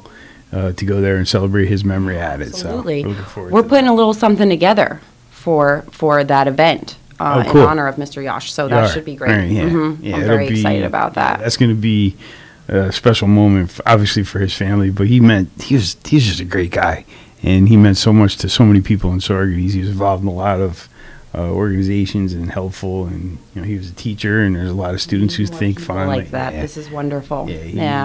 If you look up what a good citizen looks like, you'll see his picture. Yeah, that's awesome. And at the Hoolie this year, check out the stage. That is the new community portable stage that City of Kingston owns, but it's to be used for all neighboring communities. So we're working on that right now on a formal application and checklist for using this portable stage outside of the City of Kingston.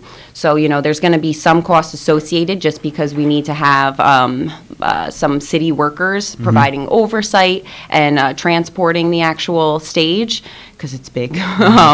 But other than that, it still should be a big cost saver for those nonprofits or municipalities that, need a stage for. I'm sure it'll end up by us once the word's out a few times. Good. Because even this weekend with Hope Rocks, they're going to set up stages. Brad has all these connections and has not needed support for that, but there's other events that have struggled to find a stage. Right. So this is going to be a tremendous resource once word gets out about it. Yeah, and stages really help to formalize an event. I notice sure it do. really gives everyone kind of like a points place, where they can kind of gather and make their announcements. Again, formalizing an event, establishing the space, which is nice. Yeah. So. About 10 years ago, the village of Tannersville invested in one. And talking the first time we had it in Sorgady's, the highway superintendent actually came down. And the revenue that had brought in, And I think that's what Hope Rocks is renting this weekend. I think it is.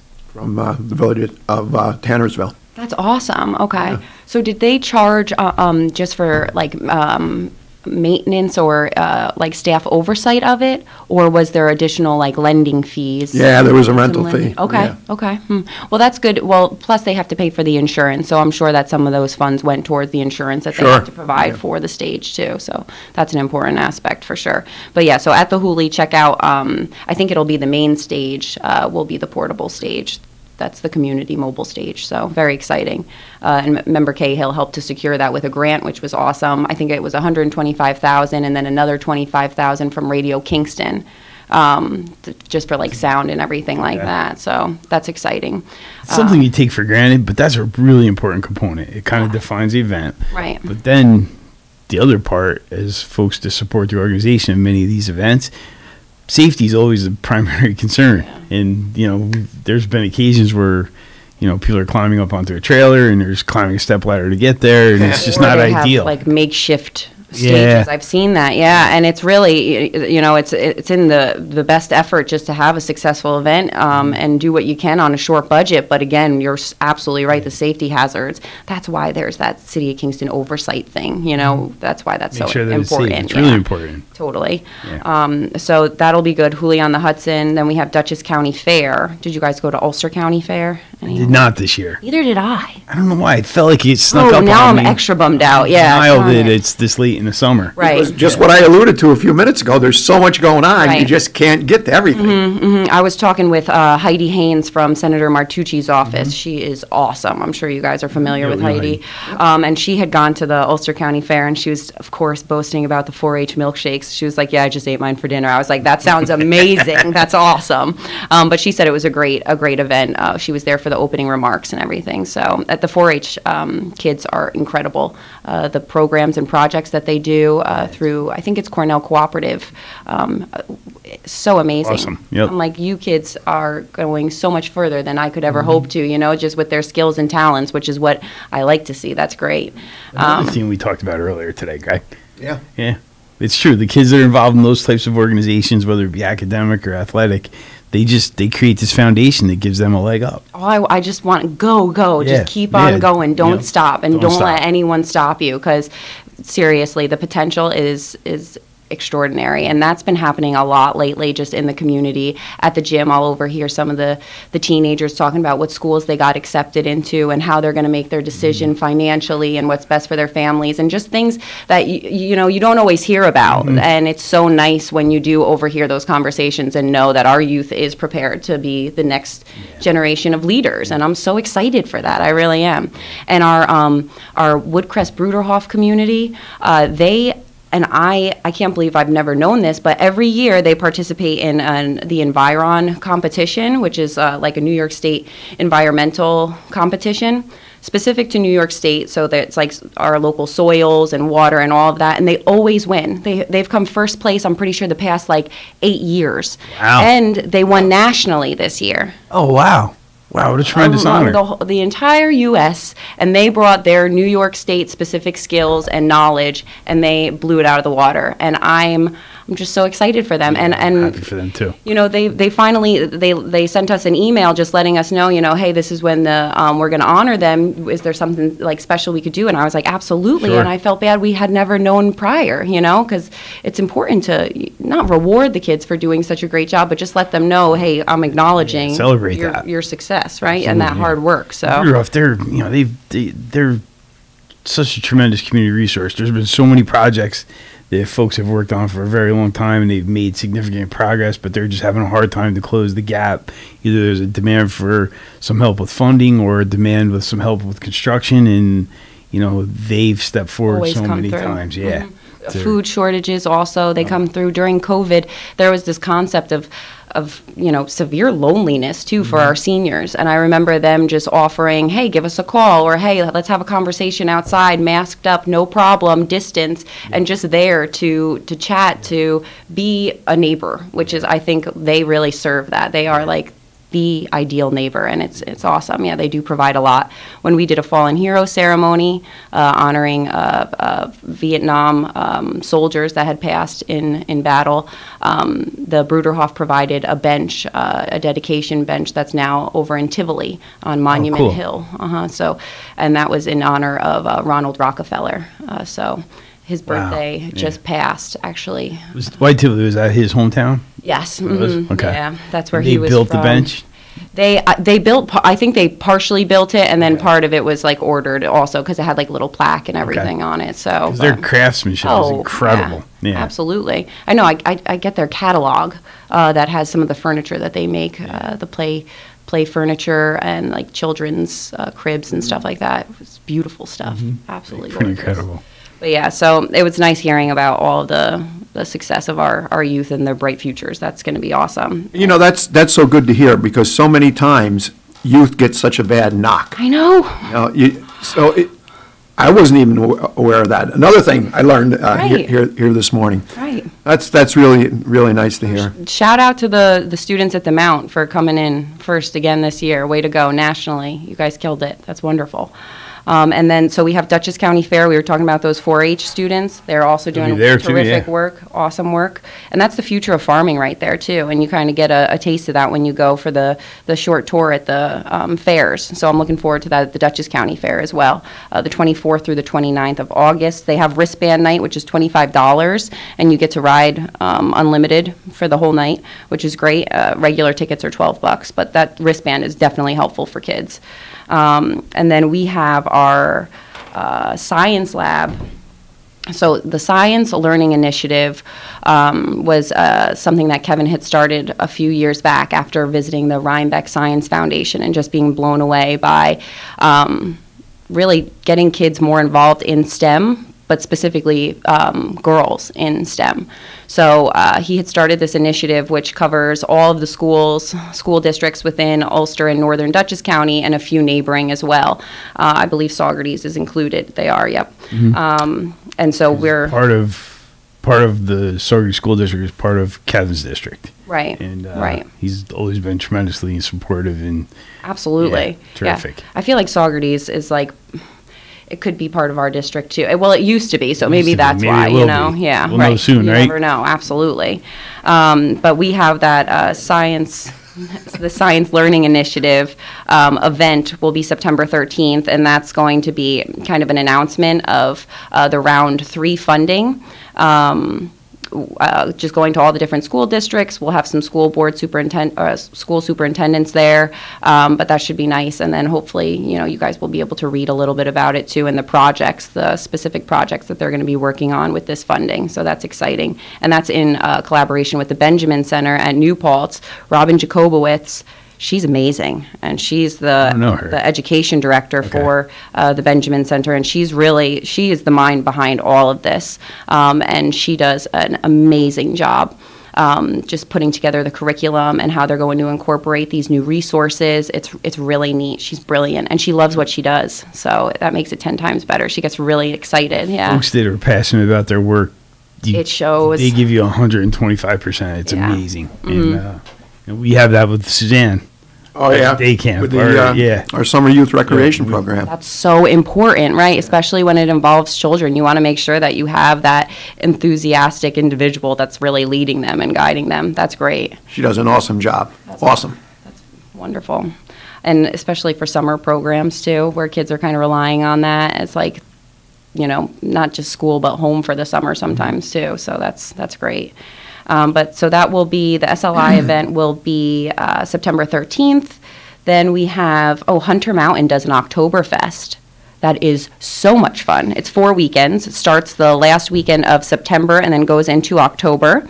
And that is, they also do, that you can do the, what do they call that, with the ski lift? You go on the ski lift and you want to talk about fall foliage. Scenery, My gosh, if you go like the second week of October, I think that's when it's really prime time. That's when you'll really see all those colors. It's amazing. I've got right around Columbus Day weekend. Right, exactly.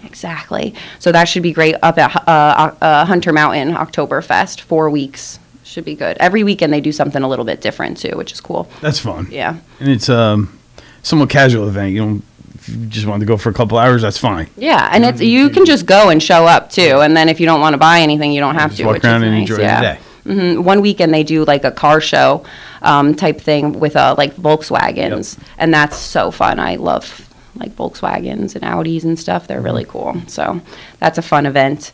And then we have a summer reading program. Reminder for everyone to return their summer reading brochures at the end of August. So the Summer Reading and Exercise Challenge, hosted by the New York State Assembly. You read and exercise throughout the summer, mark it on a calendar. All the kids in all of the school districts got one sent home with them this past June it was. So you should be wrapping them up now towards the end of August, and then you just send them right on into our office. You can drop them off. You can take a picture and email it, whatever works. And if you lost your brochure, just give us a call. We'll send you a new one. Most kids have read and exercised this summer. I know it. So you might as well be... Get some credit for it. Exactly. You guys put together some pretty nice gift bags. Yeah, that we are very into it. We get very into it. We love this event, and we'll have some entertainment. It's going to be hosted, the celebration will be hosted at the Kingston Library again this year. Last year it wasn't in person, so we're really looking forward to seeing everyone in person again this year. Knock on wood, you know, all things hold up. And we'll have some fun entertainment involving this year's theme, which is Tales and Tales, as in like animal tales. So that should be fun. Cool. Yeah. So we'll have some very cool live entertainment. And yeah, and then kids will go home. Yes, you should come. I'm coming. Totally come.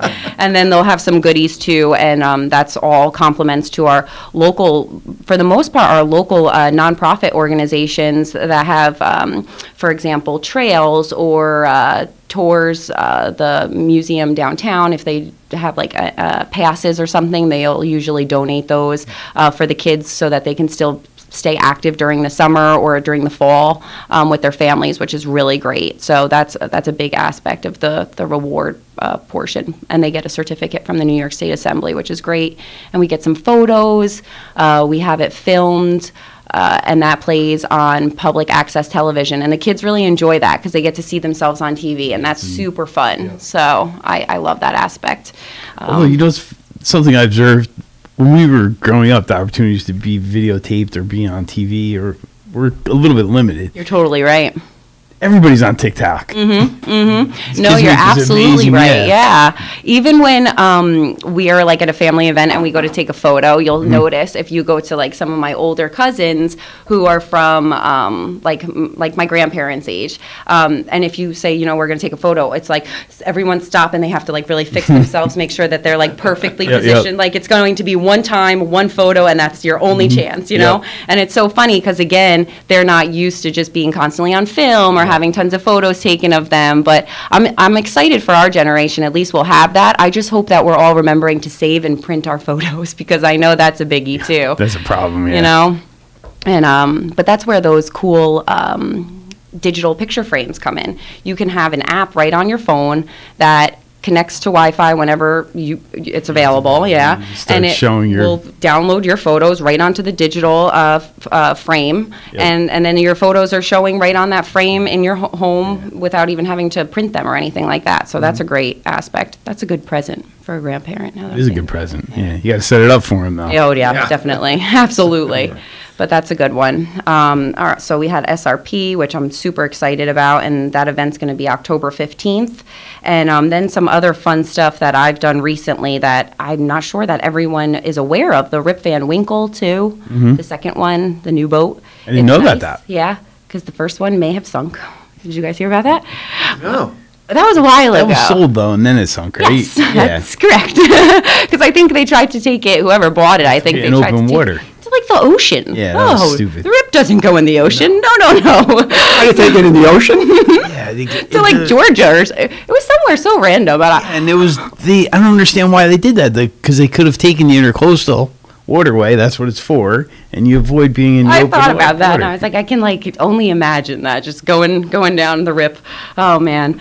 But so they have a new boat, which is good, and I went on recently, and it was beautiful. Like the sun going down, it was just gorgeous on that water, and I feel like a lot of people. It was not very busy when I was on. It was barely anyone on there. And I was like, if people knew about this, I feel like they would love it. I think it's Fridays. They often do they might do it on Saturdays and Sundays as well. Sale. But but I went on a Friday. Usually that's a really affordable way to enjoy the river. Oh, totally. Yeah.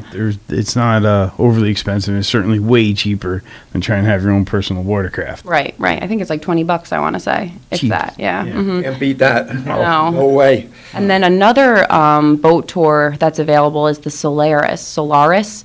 Sailing. Solaris, yeah, and that's the solar-powered sailboat that's down at the Hudson River Maritime Museum, and it's beautiful. I've seen photos. It's gorgeous cognac wood, so awesome, and the whole concept behind it, that it's solar-powered, is so awesome. That's pretty neat. I mean, the Hudson River Maritime Museum, they're that's awesome something we should folks. mention.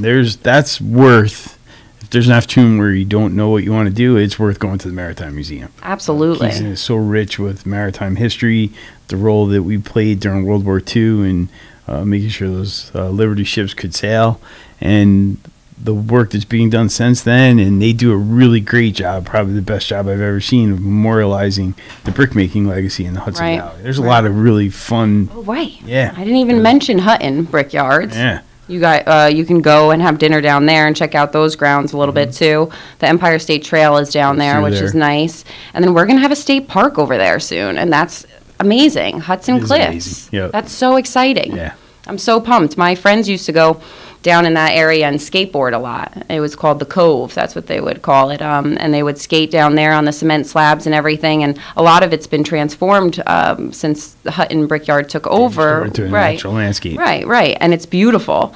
And I'm really excited to see how the rest of the park comes out too, because it's so much land that's now going to be put to use that I'm just excited about that. That's great. I think in my whole lifetime we were in there, but there was never public access to it. No, right. And, I think folks having the opportunity to go in there and explore that property and create public access, that's just the trend of where it's at right now. Yeah, and I'm really every park that we have in Saugerties has had to expand their parking. Because it's super, they're busy as they could possibly be. Oh, totally. And during COVID, that only went up. People just enjoyed the outdoors even more so. Yep. And all of our trails were packed. There was the signs that Scenic Hudson put up, hey, if the parking lot's full, please just find another one of our trails nearby, just because we can't have the crowding. But it's awesome that people are utilizing all of these great spots. I feel like for a long time they were like a hidden secret, but now the word's out. Well, just like our water holes, though, too, That's right? true The too, swimming yeah. holes. Yeah.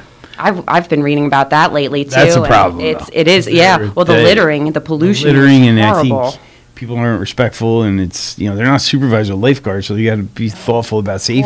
Of course. And, folks that haven't been there kind of don't know the tradition and how it's supposed to be used. So those spots can get so dangerous so quick. They're so much fun, no doubt about it. But between just making sure that you're a strong swimmer, some people underestimate what the water's like over there, and then also just being weary of those rocks, all of those slippery rocks. I mean, if you don't know it until you fall on it and you slip on it. We all know someone who's involved in a tragedy. Of course. And, we kind of know that and learn not to take for granted exactly what you just said. The rocks are wet, they're slippery, there's natural clay and grasses and moss that might contribute to it being slippery, or even just unstable roots that will roll when you step on them.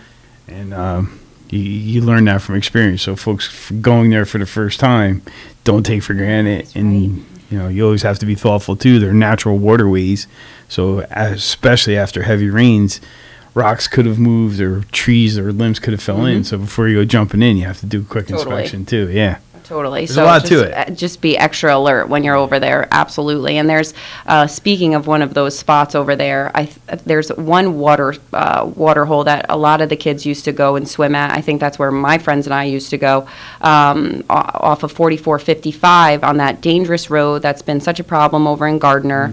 And all the cars park on the side there, and it gets packed. I don't know if you've ever driven over there when all those cars are parked on the side. I'm like, oh my gosh. Barely a one lane left. And people are like, walking, some people have kids, and I just get so nervous. And I don't know if you guys heard, but DOT has agreed to put a traffic light over there. Oh, really? And it's a big deal, because that's not something they would typically do. We're just looking at like volume and accident rate and everything. Yep. And they did agree to put a traffic light, which is a huge accomplishment. Now we just are looking at the timeline, and we have to work. Figure it out. They gave us 2024. And so now it's just about. That's actually fast, though. Yeah, but you know. How long did it take us to get the light at Saugerties West? Well, that's my thing is like, okay, we plan for 2024, but you always have to be weary of that. And then in the back of my mind, I'm just always thinking the Wirt Street Bridge that, got postponed. And I just fear things like that happening, So I just want to make sure everything's on track. Wirt Street Bridge, though, apparently they accepted a bid, which is awesome. So that's one step closer, and construction set to start this fall. So wow. That's really exciting. Yeah, and that bridge is gorgeous. I every time I drive by, I'm always blown away by it. It really is such a beautiful aspect of that. And when I went on the RIP, too, I'm looking back and I'm like, that suspension bridge is such a centerpiece. It's awesome. So I'm really glad that we're renovating it rather than taking it down. And the plan, it's going to be gorgeous with the, I don't know what they call, I wanted to say chandelier lighting, but it's just it's like the Mid-Hudson Bridge, how they're going to do that nice lighting all the way. So you can change colors and celebrate different things. Yeah. I'm so excited for that. Yeah. So that's good stuff. But yeah, so traffic light over at 4455, that's a good update, safety improvement, and then Wirt Street Bridge construction should start this fall. So there has been some good news that technology has helped with the traffic light situation. There's traditionally you had to have the control wires installed into the ground, and now there's technology that enables it to be installed on the light, and they can sense the car in front of it and program the cycles off of that, and that helped us in Saugerties in a big way. That's awesome. It hyphenated the time for the installation in a meaningful way. We didn't think that light would be online till now, and it's been online since March or something like that. That was earlier in the year. And it's funny, when the weekend went in, everybody was having an uproar because we weren't used to it yet. But now, when you go through there, it feels like it should have been there the whole time. It's all about just getting in the hang of getting used to the new traffic pattern. Totally. That's really exciting, though, that there's that method now for installation, because that speeds installation. Plus, it's better for operation, too, right? It's more efficient if it's detecting the cars and everything. That's great. Yeah. Very cool. It's a complicated... Just to put all the conduit in place and stuff. All right, we're getting a signal. Yeah. Did we get through your whole list? I don't even think we got through the events at the top, which is good. We talked a little bit about the Hudson Valley film, the film industry booming, which is awesome. We have our approaching elections. You guys talked about that earlier. We do have our COVID numbers, active cases as of 7/27, 245 active cases in Ulster County, 529 in Dutchess County. Gabby, I'm going to have to cut you off. Do it. Sorry. You got to do it. Thanks for taking time out of your busy day. Thank you, Fred Costello. Thank you, Lawrence. And most importantly, thank you, listeners and viewers. Thanks so much. Good job.